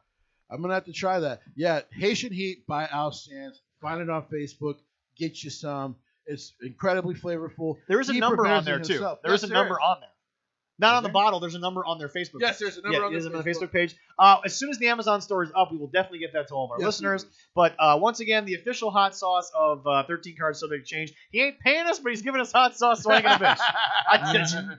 Little hot sauce.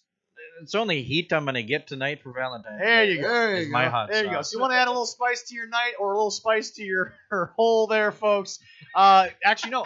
This one won't do that. If you want some spice for your hole, go get some bad Frank's Red Hot. You won't be screaming my hole. No, you won't. But moving on to our actual topic, can we acknowledge, holy crap, has Lana just grown on all of us? What a good choice of words, you son of a bitch. She has become sympathetic to the point where she is not only taking the beatings, she is selling the beating. Something her husband doesn't do well in AEW. She's selling. Well, yeah. It's great. I don't know why. I am enjoying Lana more than I ever did, even when she was the Ravishing Russian. Oh, yeah. I mean, she is at her ability right now. I'm not saying she's the best in-ring competitor, but her ability to make me care about what she's doing on the show, I did not think she had it in her, and I'll be the first person to say it. I'm not going to say I didn't think she had it in her, but what I do like, so Bubba Ray, for those who don't know, Bubba Ray Dudley has a podcast. I want to do him service and justice, but I cannot remember the name of it quite. It escapes me off the top of my head. It escapes me. I know. I see it on Facebook. And I actually do listen to it. It's on Busted Open Radio, though.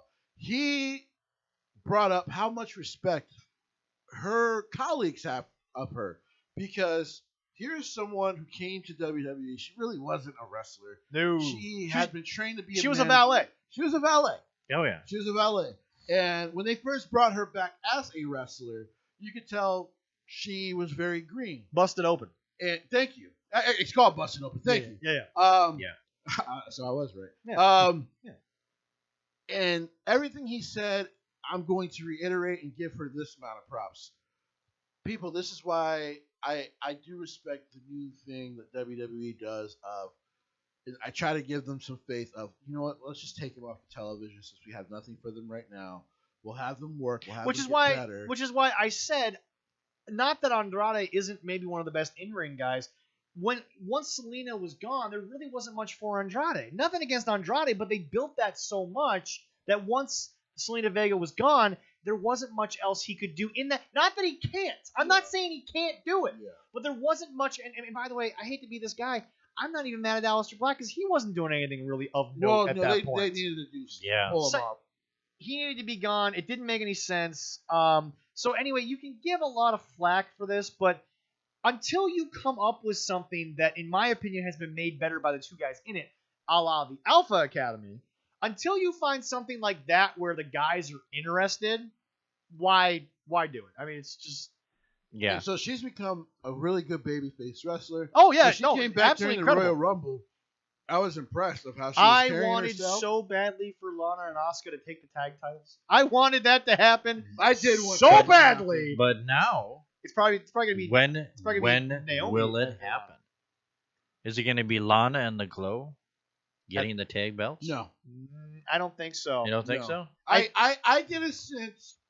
I'm starting to get a sense one of these NXT women's tag teams are going to take those titles. Okay. Because Vince has done nothing with them, really. The nice thing, though, for Vince, if they are taken by an NXT team, yeah, is because Vince doesn't care about tag teams. We know this. Yeah, no.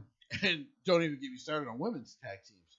But if NXT if an NXT team has these titles, at least in NXT they will be used properly and well. Agreed. So that'll be really good. Yes. And it'll be cool every now and then to see an NXT women's tag team pop up to the main roster to have those matches. No, because really, the Riot Squad, they actually put on a good run to take those titles and still didn't do it. Yeah.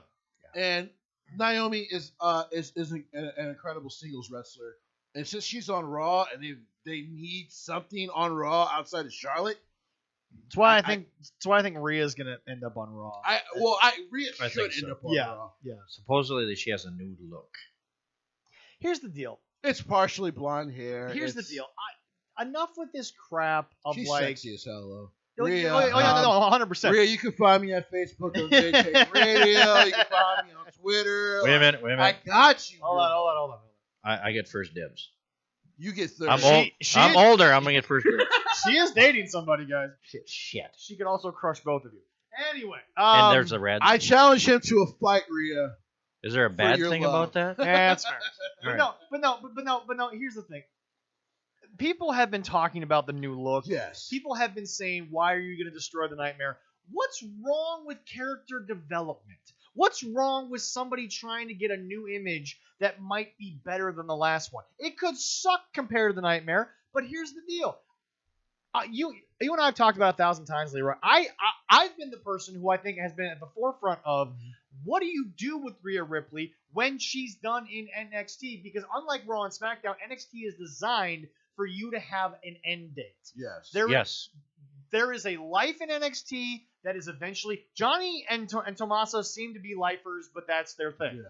But everybody else, 99% Tommaso for obvious injury reasons. 99% of NXT, there is a life debt or a life-death moment that it's going to end at some point. Now, my biggest thing here is that you built Rhea so much pro NXT that when you get rid of her... Look, I'm fine with her being the Nightmare straight into the Royal Rumble. It made sense. You don't have to do a dramatic change. But if Rhea comes out and all of a sudden she's more Carmella than she was Carmella versus Nightmare, if there's a happy medium there, I don't care if it's crap. I'll say it's crap, but here's the deal. I'm okay with you trying something right away, as opposed to just bringing her into the Nightmare. And to be honest, I saw the look. It might not even change the Nightmare at all. It might have just been a fun little shoot. It might just be like, you know what, she's a Nightmare, but she's gonna have a new look. Yeah. They're not gonna change her. Well, I don't think they're gonna change her music. Let me say. I hope so. I never thought Keith Lee's music would change, but that happened. Okay. First of all, the Keith Lee situation. There's legal reasons behind that. Yeah, no, there was nothing they could do. They were no longer involved with CFO. Yeah. Those guys had a bad record deal where a lot of their music wasn't allowed to be them. And I don't blame Vince for not wanting to pay too much for something he doesn't need to. If he can go buy a better, if he can go buy a different song for less money than trying to get the old one, why wouldn't you? Well, yeah. So that's just all that was. But anyway, no. I am not worried about Rhea. I think she is still a star enough to where she can pull off a lot of what they have. I still don't think it's going to be that dramatic of a change because I don't think they're just going to rip the Nightmare apart. No. But they might add some layers to it. The problem that people need to understand, we've talked about on the show 1,000 times, is Triple H can be Triple H for 30 years because he has added so many unique layers to that character that at any point he can pull one of those layers out and be the lead dog. Randy Orton is still exactly. He is because Legend Killer, Viper, I mean, there's so many different versions of him. I don't really think they had a name for it because he wasn't the Viper yet. He was all past Legend Killer. That sort of middle ground when it was what was the group with Cody Rhodes and Ted Legacy. Legacy Randy, which again was still Randy, but I don't think it was Viper yet, and it wasn't Legend Killer. That was just the voices Randy. Yeah, exactly. Exactly. Voices Randy. So again, I'm not worried about it, but we're gonna go a little bit here tonight. We have a wonderful, lovely share the love NXT Vengeance Day. We'll share another lovely pay-per-view they brought back to NXT. We're going to go to Rhea's old stomping grounds here. Ladies and gentlemen, Jesse and I are going to do what we normally do here on the show. Leroy, give us the matches. We're going to go match by match, give our little thoughts on it. All right. Well, and this will finalize the Dusty Road Tag Team Classic for the men's great tournament and by the women's. I've enjoyed the tournament. Lovely tournament. Every match was. Here's the thing. Once in a while, you'll have a throwaway match. Even Legado versus MSK was not a throwaway, just do your shit kind of match. Yeah. Every match made sense. Every match was clearly defined. Who was the babyface? Who was the heel? Who had the advantage? Who came out on top? Yeah. Everything was well defined. There wasn't a bad match in the Dusty Rhodes. There was some surprises though, but finish the card. Oh yeah, definitely. Yeah. All right, for the ladies, Dakota Kai, Raquel Gonzalez. That was an obvious choice. With Ember Moon against Ember Moon and Shotzi Blackheart. Ember Moon saw Shotzi Blackheart. A bit of surprise to me coming off on that side of the bracket. Yeah. However, I am not surprised that Dakota and Raquel came on that side of the bracket. So I think we're headed for heel versus heel. Oh, definitely. Yeah. So, go ahead. All right. Then for the men's, MSK against the Grizzled Young Veterans. Grizzled Young Veterans. This was the shot. Because Grizzled we Young said Veterans, 2 weeks ago that we thought Undisputed Era was coming out of that bracket. Here's the thing, though. Leroy and I talked about this last week. I do like that Grizzled Young Veterans are being written as the team who last year lost to the team that was 2 singles guys put together. But this year, they've gone through not 1, but 2 of those teams. Yes. And they've sort of now been written into, we've learned, we've gotten better, we've adapted. And then on the other side is the surprise to me, because I knew they were going to push MSK in the first round. I did not expect them to say, you guys are going to come in here and we're going to send you all the way to the finals. Here's where the other shock comes Win or lose, MSK comes out looking fantastic. That's going to be a great match. Before you move on, Grizzled Young Veterans look better in the U.S. than they did in the UK, and they were the best tag team that they had on NXT. Well, here's the thing. Grizzled Young Vets, in my opinion, they had the most.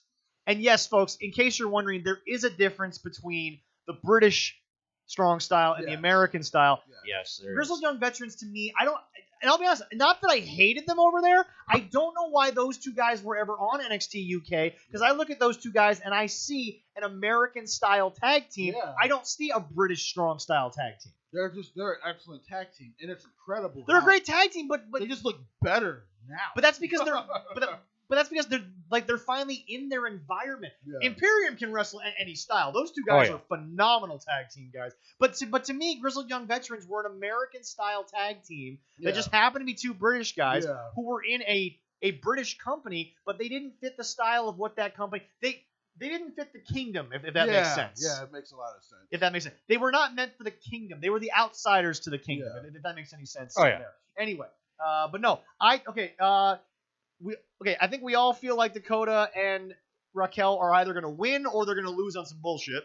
I agree with that. Yeah. The only way they lose is on some BS. I've got Grizzled Young Veterans in an upset of MSK, but if MSK loses, I'm not going to be disappointed. Yeah. Not at all. They win or they lose. If MSK wins, I won't be disappointed. But I've got the Grizzled Young Veterans winning. I think the Grizzlies. Shockingly, right now. Tonight, I'm going to put MSK as the winner. No, the tag champs are heel, and I actually think that match with Oney Lorcan and Danny Burch. But I think you could probably switch Grizzled Young Vets pretty easily. But I have a feeling that they're gonna. I have a feeling UE is gonna screw them out of those tag team titles. Okay. Oney and Burch. Oney and Burch. Okay. That's why right now my feeling is MSK. Okay. All right. Okay. Leroy, do you have picks for those 2 matches? Yeah. You didn't hear me say that? I just said that. I never listened to you. Jesus, you should start fucking listening. It's only been 40 episodes. Why start now? Oh yeah, sure. No, I'm shooting for the Grizzly Young Veterans, and I think Dakota Kai. No, I heard that. I didn't hear your female pick. You got Dakota Kai and Raquel. I think that's okay. Okay, yeah. Like I said, I think we're headed for heel. They're either gonna win in dominant fashion because of Raquel's push, or they're gonna lose on some really crazy bullshit. Yeah. That's all I'm saying. What else? And I think if they're gonna go against to go for the women's title. I think that would be better. I mean, better for the two. I really wish that was the ending of this, but they haven't announced if that was the ending of this. Yeah, so maybe. Most likely. They said that they're gonna. That says receive a future. Yeah. Oh, okay, sweet, okay, fantastic. They did say that. Right. And we have before I get to the title matches, Johnny Gargano against Kushida for the North American Championship. This has the potential to be a class. That's going to be a good one. There's one thing Jim Cornette has said. He doesn't believe Johnny should be given a mic. He thinks Johnny should be given a coach's contract because he thinks Johnny can at least technically be sound. I think Johnny's great technically. If we stay on that for a second, forget this. Him versus Kushida. Ooh. It's going to be a damn. For those of you that have said Kushida has not looked good since he got here, Jesse, you can confirm this because you're obviously our big New Japan guy.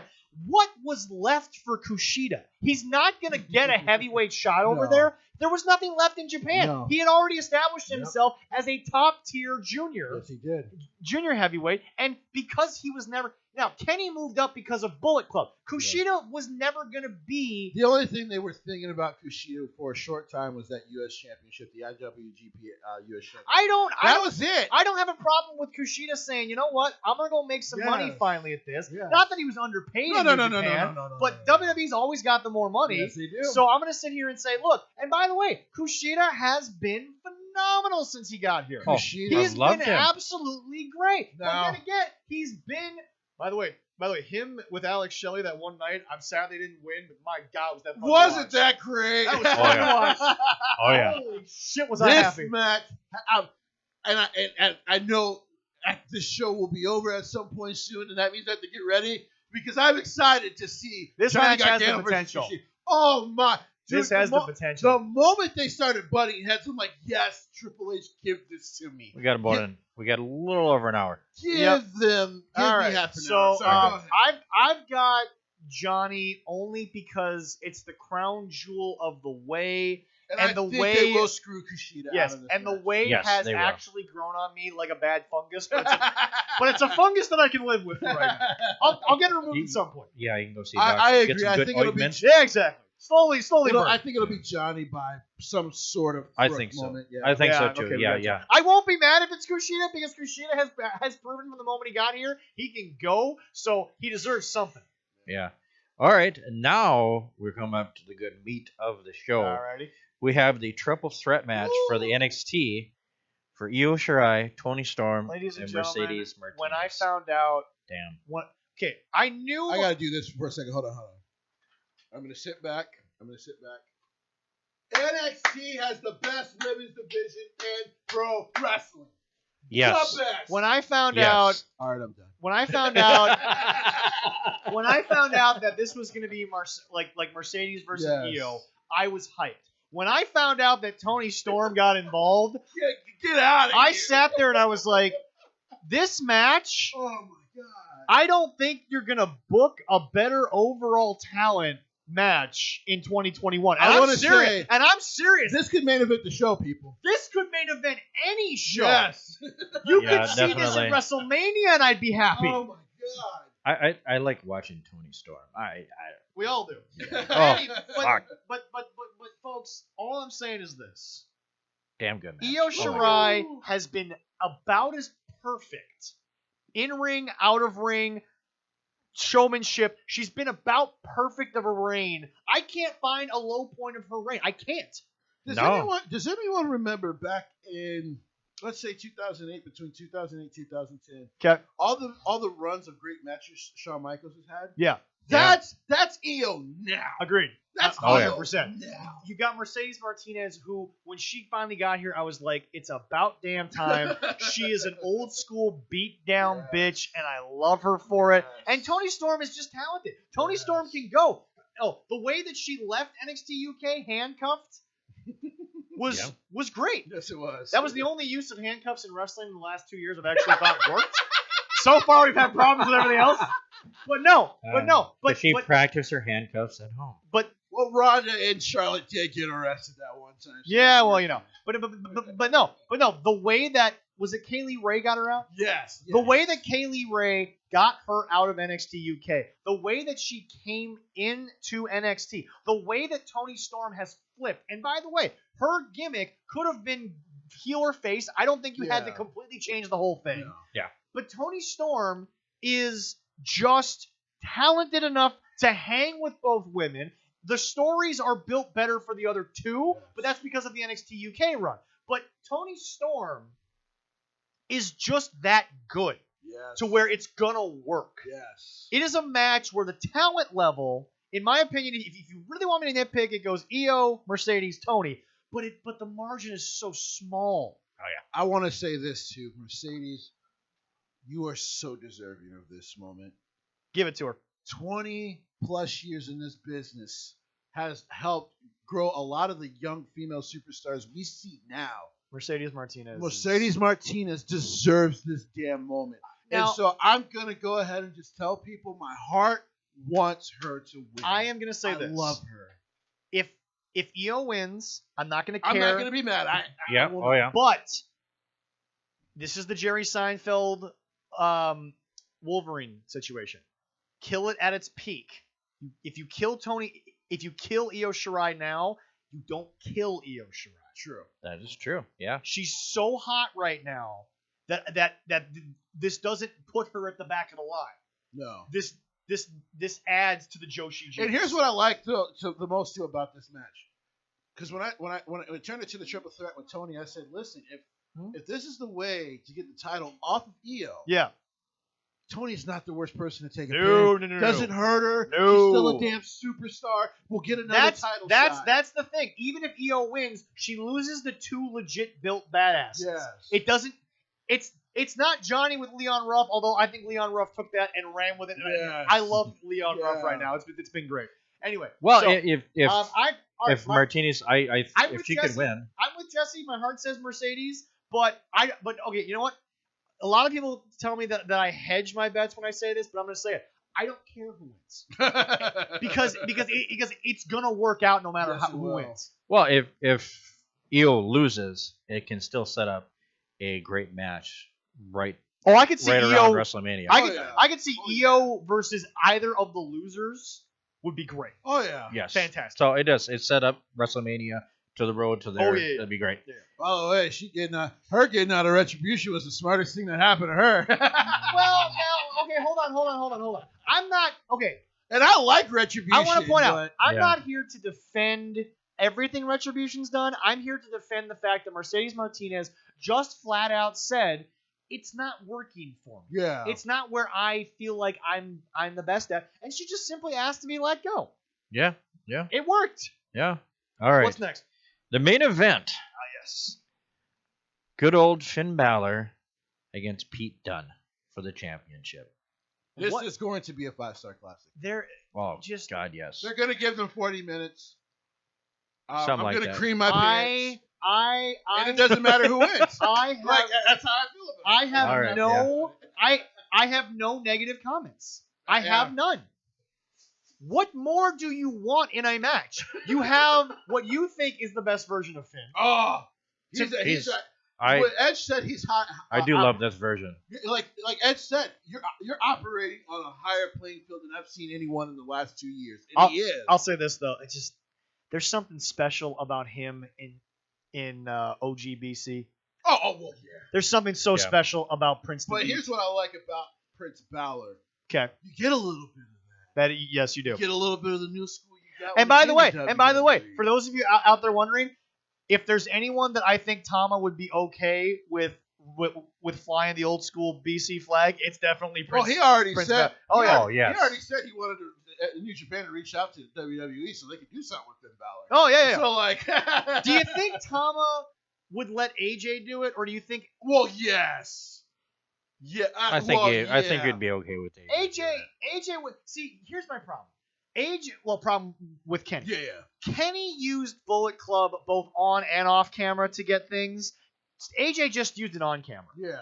AJ was incredibly respectful walking in the door of what Tama, Bad Luck Fale had already built, what Balor had already built. Yeah. We saw when he was called up from Brazil in Minneapolis to fill in against Balor how much respect those two former Bullet Club leaders have for each other. Oh, yeah. I think the list is Balor, AJ, Machine Gun, Gallows, And I think that's about it. Yeah. Guys outside of New Japan who would be okay flying the colors. I think the Elite just worked themselves out because, and again, I'm not mad at the Bucks for this, what I'm about to say, because this is something I will always defend them on. They're snarky, but they had to make their own way in this business. Oh, yeah. Taz just put up a tweet recently. If you're a professional wrestler on the indies, do not, if you don't have to, work for free. No. Never set that precedent that you will come in and do a show for free. Yeah. Because you are the brand. We talked about Super Beast, like we said last night was on Bloodsport. We talked about it. He said on his page one time, you know my rates. If you have to message me and ask me my rates, you probably can't afford it. It ain't $50 a night. And to the promoters, I will not promote your show if you don't promote me. And you know what? That's a fair business thing. Yeah. If you're not going to put the time and effort into promoting your show, why should the wrestler who's not on the poster say anything? Yeah. I think that's a fair business practice. So, nothing but respect to that. But anyway, you've got the second best version of Finn Balor to me, but the best for you guys. And then you've got Pete, Pete Dunne is a freak of nature. He's 25, 26 years old. He shouldn't be this good. He should have been that good at 23. I'm about to say he was good at like 22. He shouldn't have been that good. Remember, Tyler Bate is like 2 years younger than him, and he's just as excellent. Yeah, but it's just. Look. Pete is a modern day ring general. He gets the psychology. They both have sold the heat here. Balor's a tweener. Dunne's a clear heel, but it's working. I don't need a defined baby face. We know why they're fighting. We know the reasons why. Well, yes. And I like that the finger manipulation, I'll say, didn't make it so that Balor can't compete. Yeah. But it is still a slight hindrance. Yeah. But I will have friends over for stuff, but and they're not all huge wrestling fans, but I still have the pay-per-view on the background for the show. I will be focusing on this one because I cannot wait. Oh, yeah. They're going to give them, like I said, they're going to give them 40 minutes. Yeah. It's going to be a 5-star classic. It's going to be. Oh, definitely, yeah. Not by Dave Meltzer standards, but. I don't care about him right now. I know. I don't give a shit about him either. If you don't, listen, this is the last month you're going to be able to have the network anyway because by the middle of next month, we're going to all have to move over to Peacock. Which, by the way, if I have to pay the it's actually a great deal because you only have to pay $5. Well, no. From what I've learned, if I only pay $9.99, I get it without commercials. So I'll be paying the same amount that I'm already paying for no commercials for the same content. Plus, I'm on Peacock, which might have something on there.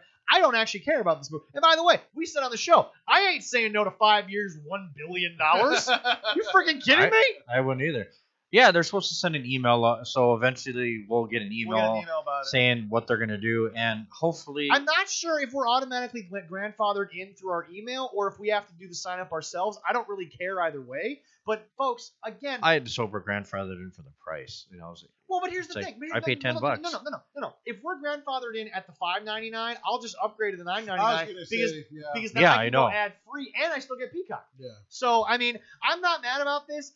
Everyone who's out there saying Vince killed the wrestling business, Vince is the only guy who I think has continued to survive in the wrestling business. Vince didn't kill the wrestling business. The only reason the wrestling business the only reason AEW gets a shot is because of Vince. Here's what he's done.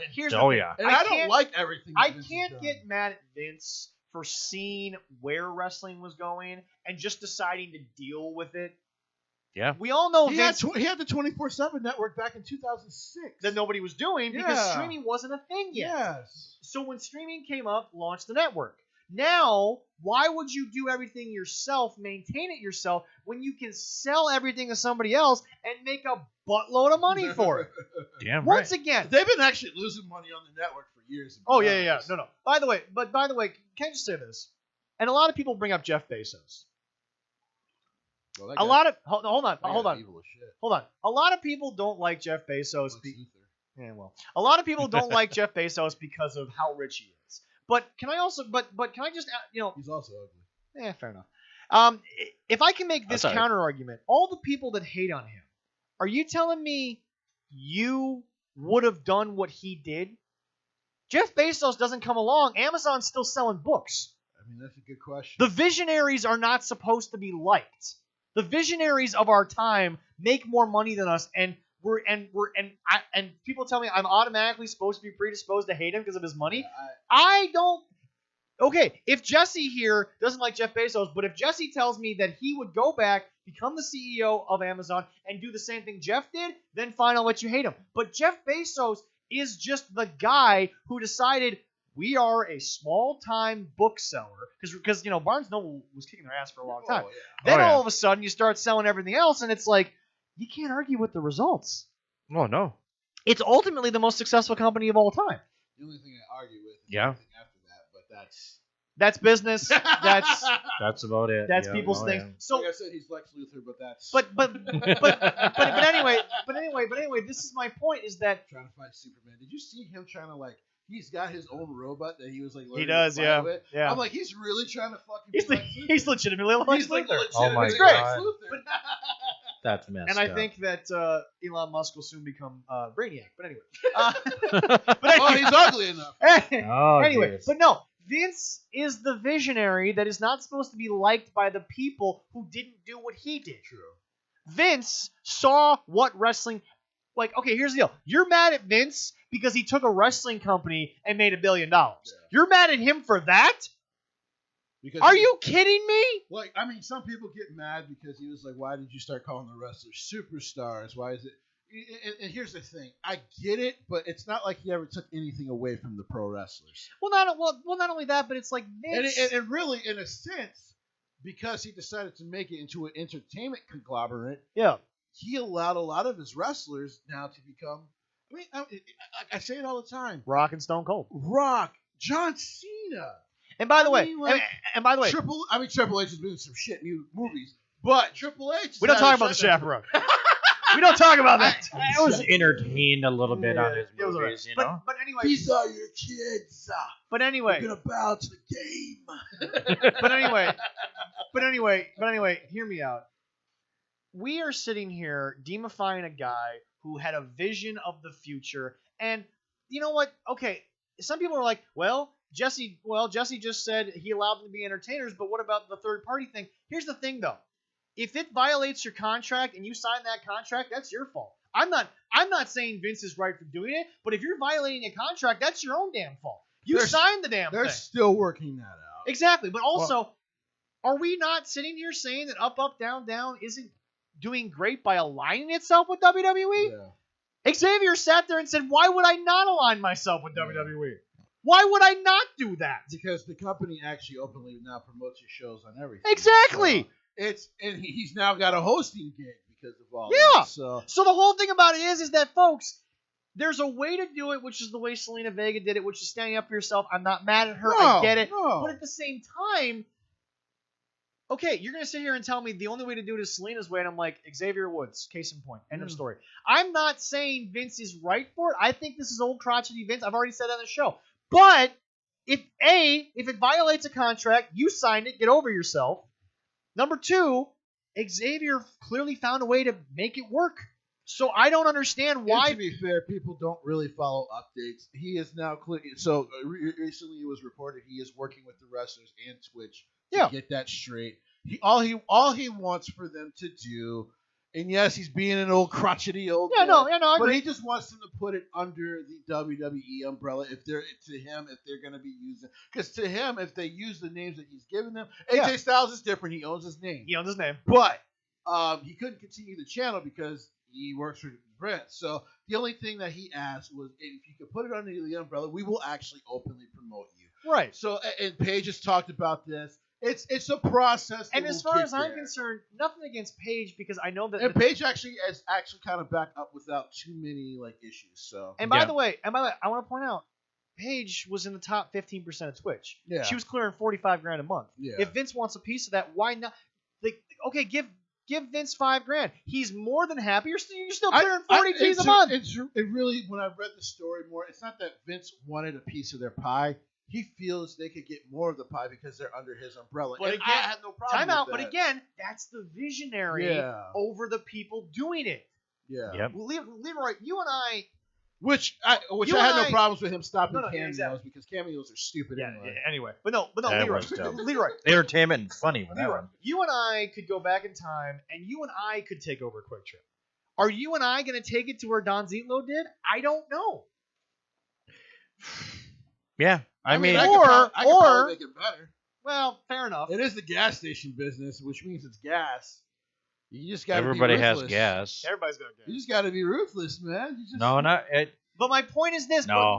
No, my point is this. Without being funny, without being tongue-in-cheek, I don't know if you and I would have...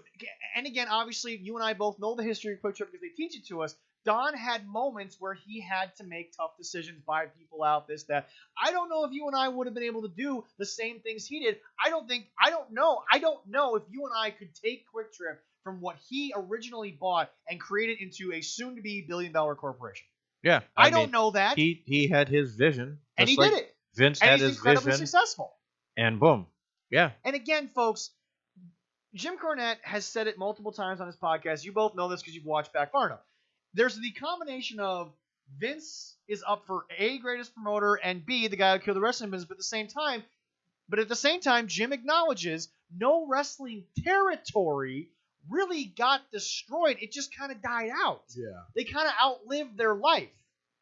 Mm-hmm. Crockett Promotions, I think Jim Crockett's version of wrestling could only go so far. Well, yeah. Sheik, Sheik's was outdated. The Carolinas were meh in terms of the business. Jim Herd was only going to go so far with the way it was going. So we're mad at a guy who found the way to survive. Yeah. But I think with him switching everybody to entertainers, that actually helped him too, because if they were considered athletes, then it's all the boards and everything that you have to do with boxing and MMA. Yeah. They would have to do that, so they'd be taxed this and that, and that was one of the things I saw. It was a loophole that he did that saved him money, and it saved all the other wrestlers there, so they actually could make money. So the entertainers. What's the difference? So like, it's just one of these things where like, there's a combination of Vince and Xavier Woods here. If you're Vince, you're the visionary, but Xavier thought to himself, and I guarantee he had this conversation, I guarantee it was a hard one. Do I keep up, down the way it is, and I only get so far, a la Spot Monkey? Or do I align myself with a brand that is going to bring in people just by them throwing me on their show once a month? Yeah. And I mean, it's you're a Twitch guy. Yeah. You would kill to team up with someone the size of WWE. I would love a brand right now. We can do so much for you, but the thing is that if you came on the show or stopped coming on the show because Jay's take went up with a bigger production company, we wouldn't hate you for it because you obviously are stepping up. Yeah. There's nothing wrong with that. Yeah. I'd be very proud of that. It's really just about. That's why I don't believe he killed the wrestling business. No. Because I'm like, if he killed the wrestling cancel business, culture killed the wrestling business. You wouldn't have went to the PWG. Or trying to. Right? You wouldn't have went to the PWG shows. No. You wouldn't have given did TNA deserve the love before Vince Russo buried them like he does everything else. You wouldn't have gone to those shows. You mean he kept them alive. You mean like he buries his bald spots these days? Candice Ray. When New Japan when you finally really unleashed New Japan World upon us 6 years ago. New Japan is following Vince's model to a T. Yeah. Strong doesn't happen without Vince McMahon. The only thing New Japan has not done yet, which I'm sure at some point they could do, but it's not a part of their culture. Yeah. Is they didn't decide to go buy out Noah and AJPW. That's it. But again, that's the American business style. It's always been that way. Yeah. And by the way, folks, if you're Vince McMahon and you can get the WCW library and the wrestling contracts for literally pennies on the dollar, why wouldn't you? He paid like 1/3 of what it was worth. Yep. I'd do it. Are you fucking kidding me? Or he's getting mad that everybody else is going to him going, hey, you want to buy ours? I mean, Vern Gagne. You didn't have to sell to Vince. Greg Gagne did not have to sell, but his dad's getting old. He's going here. Ted Turner is actually worth more than Vince McMahon. He could have just kept WCW and found another way, found somebody else to compete with them. But Ted Turner sold it to Vince McMahon because Ted Turner knew that in the wrestling business, nobody beats Vince McMahon. And the Khans are not going to come close because they are too busy letting this freaking outlaw band of misfits, and that's not a Jim Cornette stolen. They are outlaws because they're going against the establishment, and they are indie dudes. So it's like I'm not stealing lines there. That's what they are. Yeah. But you're trusting this band of misfits that don't know what Vince does, that don't understand that Vince is creating a wrestling company in the modern entertainment era, and you're trying to create I don't even know what they're trying to create. But it's just you guys need to understand. A dog and pony show. Yeah, you guys need to understand. Vince survives because he has a board of directors where their only job is the financial future of the company. The freaking business side of things is why Vince's entertainment side will always be better. True. Mm-hmm. Because Vince is the and you know what? It sounds crazy. This is a really hot take. I'm kind of afraid when Triple H takes over. I'm not. Content-wise, it'll be great. But what's going to happen with the entertainment deals? Because when you deal with Vince McMahon for 30 years, you're dealing with McMahon. True. Now you're dealing with Helmsley. Well, no, you're not, because his daughter... Levesque. I was about to say. Get us the right name. His daughter will still be there. But to be fair to her, she is just as ruthless as her father. Which is fair, but again, Stephanie's a lot younger than people give her credit for. She's sexy as hell, too.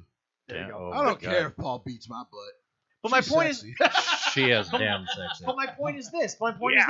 And I hate to say it, she's brilliant. But I hate to say it. TV is still run by the old school sexist male execs. True, but are they going to deal with now? Here's the deal. I agree with you. Stephanie is as powerful as any woman on this planet, and probably can get it done because she can talk business. Yes. But the problem is that you want to deal with Vinny, McMahon, who you've dealt with for 30 years, or do you want to deal with Stephanie and Paul, who you don't really know that? All I'm saying is that I have a fear for the first couple of years until Stephanie can prove that she can live up to what her dad's been in the boardroom. And again, that's not a shot at Stephanie. I hear you. But what about Shane?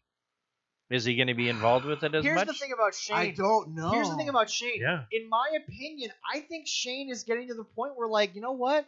I've got my boys. I've got my girl. I've got my weed stores.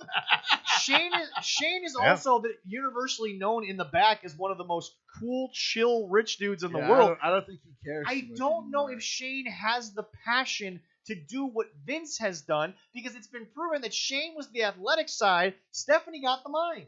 But here's why, I said, Stephanie had. There's a reason. I'm rooting for Steph. I want to point that out. Here's what I want. I'm rooting for both of them. There's a reason she was awarded with the best CEO of the last couple of years. But as we've proven with AEW speak, TV contracts are built on old school. TV contracts are tough, but what people don't know is Stephanie helped with that Fox contract. She is the branding officer. She was a huge part of the reason they got that Fox contract. Oh yeah, no, 100%. So and then listening to her on ESPN when they've had her on the shows talking about the, how she deals with the business side, they're going to be perfectly fine. But that's my point. Is the best method is take Vince's legacy, give it to Stephanie and Paul, but split it in half. Give the on-air stuff. Oh, you give to all Paul. I was about to say, and then let Stephanie handle it behind the scenes. That's what I've always said. I think that's the future of it. That would be the best. Maybe Paul is front and center for all the meetings, the press conferences, but Stephanie's handling all that. And again, I'm rooting for them. But my problem is that I'm also realistic when it comes to business, and Vince just has a lot of cachet that Stephanie doesn't have yet. Mm-hmm. So that's all I'm saying, is that for a couple of years, it could be awkward. That's also because that bastard won't retire either. He's just going to die. Well, again, when you're built from that kind of cloth, you always look for the next challenge. We've been talking about it. Michael Jordan, made up rivalries with no-name dudes who never had another day in the NBA except for the 190 made him one of the greatest NBA players of all time. What? LeBron James got mad at an executive who got a job because of LeBron James in Cleveland. It had nothing to do with anything else. And I'm sitting here like, the greats at what they do, they invent a new mountain. You have to. So and the reason why I'm worried about Stephanie and or Paul is because there's very few of those.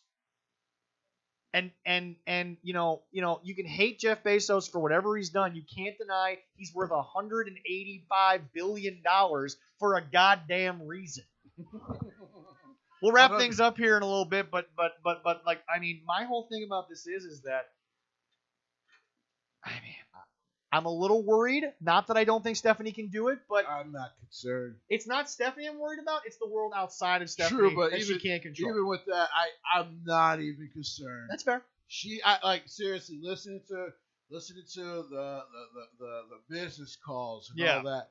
That woman could probably negotiate you out of your clothes and your house. You wouldn't even realize it. You're like, oh, that's fair. I've handed her everything. Yep.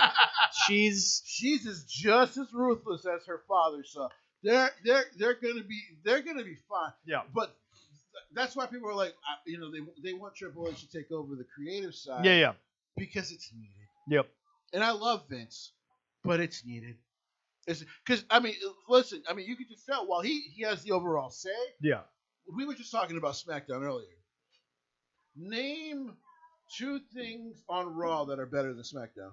We were just talking about Seth Rollins. That's why I said we were talking about SmackDown earlier. Name 2 things on Raw better than anything you see on SmackDown every Friday. I like the Hurt Business over anything else on the mid card. Okay. Even though I love the mid card of SmackDown. Mm-hmm. I like the Hurt Business over the mid card, and I personally like Asuka over Sasha. It's a coin flip. For me, that's a coin flip. But but my coin flip is almost 51-49. Now, if I told you though to encompass Asuka and everything else in her division compared to Sasha, it's SmackDown by a mile. It's SmackDown by a mile, but that's just because, again, I feel like Paul is getting a chance to be Paul Lee. Well, Heyman is doing a great job with SmackDown, which it's clear he's running SmackDown. Oh yeah. How about yourself? Because I know you said you kind of do watch Raw every now and then. But I like the Hurt Business because, again, those are 4 guys who are just doing their thing. And as I've recently learned, Cedric has gotten out of Vince's doghouse and has just been phenomenal since. Yeah, I don't know what he did to get there, though. I guess you never know. I guess did he sneeze? No. According to Kurt Angle, this was legit. Oh, okay. This was Cedric pulling a Cass and changing something that you probably shouldn't have done that early in your career. You're not a Rock, you're not a Stone Cold. You probably should do what you're told. Because, again, yes, I understand they're independent contractors, but I want to get away from where cancel culture tells you don't listen to your boss. I'm like, you still gotta listen to the people writing you checks. I've always said it's not that you don't listen to Vince. You can always go to him after you try to play it out the way he sees it. Because so one of the great interviews, and I'm going to let you answer the question here in a second. One of the great interviews I've seen recently was from Raw, was Drew McIntyre before he was champion. Yeah. And he said one of the things I had to learn about Vince was I might not like the idea, but if I play it out at first and I go to the back, I show my displeasure, but I can clearly see he's watching or he's been watching and he calls and goes, yeah, you're right. Yeah, it's not working. Then he's willing to work with you. When guys kind of go off, I always go back to Dolph when he was just like, he's a billionaire, don't waste his time. Yeah. Don't mince words. But Leroy, go ahead and answer that question. For me, I agree with the Hurt Business. Okay. But Drew, Hurt Business, and Asuka. Remember the 3 things. Is Drew better than Roman? Is that what you're saying? You prefer Drew to Roman? I love Drew. Yeah. I mean, babyface wise, Drew is great. Heel wise for Charlie, how the devil are you? Yeah, it's still underrated. I love him because he's entertaining as that champion on there. I love how he does it. Yeah. And I do love Roman the way he is on there. I mean, so my love for both champions and the way they handle their champion reigns, I think they're right there together. For me, I can name one thing I like on Raw way better than anything on SmackDown, and this is just personal preference. Sorry, Brian Alvarez, you're just an old man to me now. Every time I hear you talk about him, but it's Bray. Because I see the most creative mind in WWE when I see Bray. It is great. I see someone.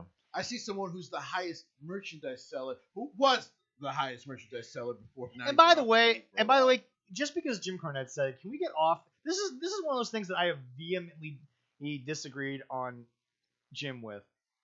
Randy was not there getting buried. Randy was there because Randy carried it. Yes, very damn well. right. He wants to be a part of the damn program.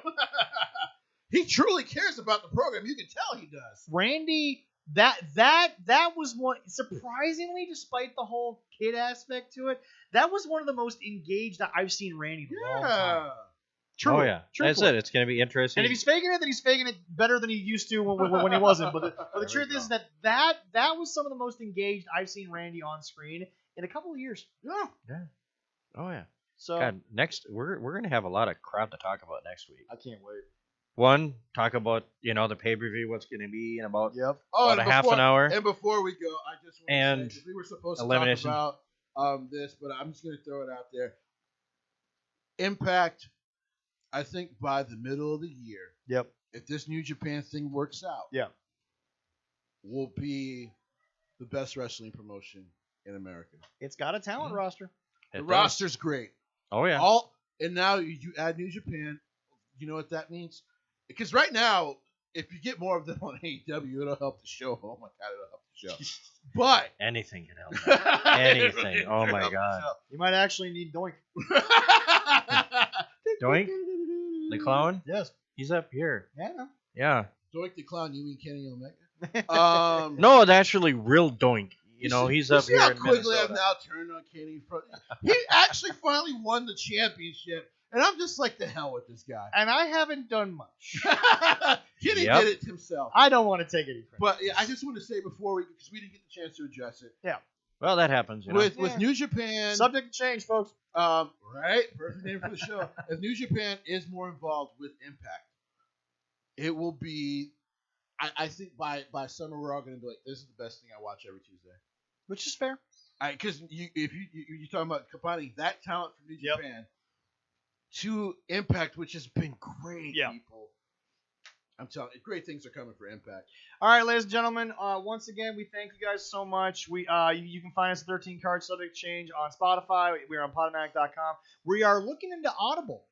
Might try to get on there. I'm trying. Fun. We might be on there. I'm still kind of fighting with that thing. So definitely check it out. Obviously, you can find Big Jesse here on Jay's Take on Twitch. So you can find me on Facebook at Jay's Take Radio, or you can actually find me on Twitch nowadays. Very often streaming at about noon Central Time in the U.S. The Blackness 89. Twitch.tv/The Blackness 89. Come hang out. I play a variety of games. I'll talk wrestling with you on there. Come on in. And we do have the new FM station. It's a new one that we're on there too. Oh, that's whenever new us. I mean, we're getting good. So anyway, for obviously Jesse and ourselves, we're on the road to WrestleMania. Jesse, we're just going to assume you're going to be here a bunch because I hope just assume I will be here most days we do this. Cool. We can't wait. We are working on getting a bunch of different guests to come on the show. We're gonna have Corey back on. We're gonna try to get Cal from DPW on here. That'll be fun to go. We are obviously going to be working more with Eric from DPW. Eric's been out for a little bit due to some health issues, but supposedly after Friday he should hopefully be back on his feet. That'll be good. So we're Eric's already expressed his want to come back on the show. Can't wait to get him back on. There's been a lot that's happened since we had him on. Can't wait to talk some wrestling. That was show 18 that he was on. Yep. And just so you know, ladies and gentlemen, I have some breaking news here on the show. Mr. Darren Corbin has been more than willing to come on the show and joust with Leroy a little bit. Ooh. So we're going to be really? having, so been we're talking behind my back.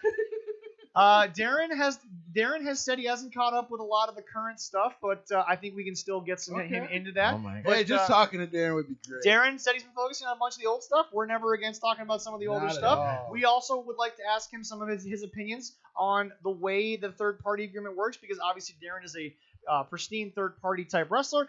Just for those of you who don't know, if you follow Darren on YouTube or Patreon, he has had some technical issues. Yeah, so he's not been able to post a lot of his content, but he has told me his computer crashed. Yes, but he has told me that a lot of those issues are starting to get resolved. He's going to be back to his normal self here soon. Awesome. But Darren has expressed wanting to come on here and tear it up with us. JDX has expressed he's wanting to come on the show. I'd love to get in an interview with him again. Yes. Would love to have Justin on the show. And like I said, folks, thank you all so much for listening. We'll get you next time. We are on the road to WrestleMania, and we are on the road to 1 year on the air.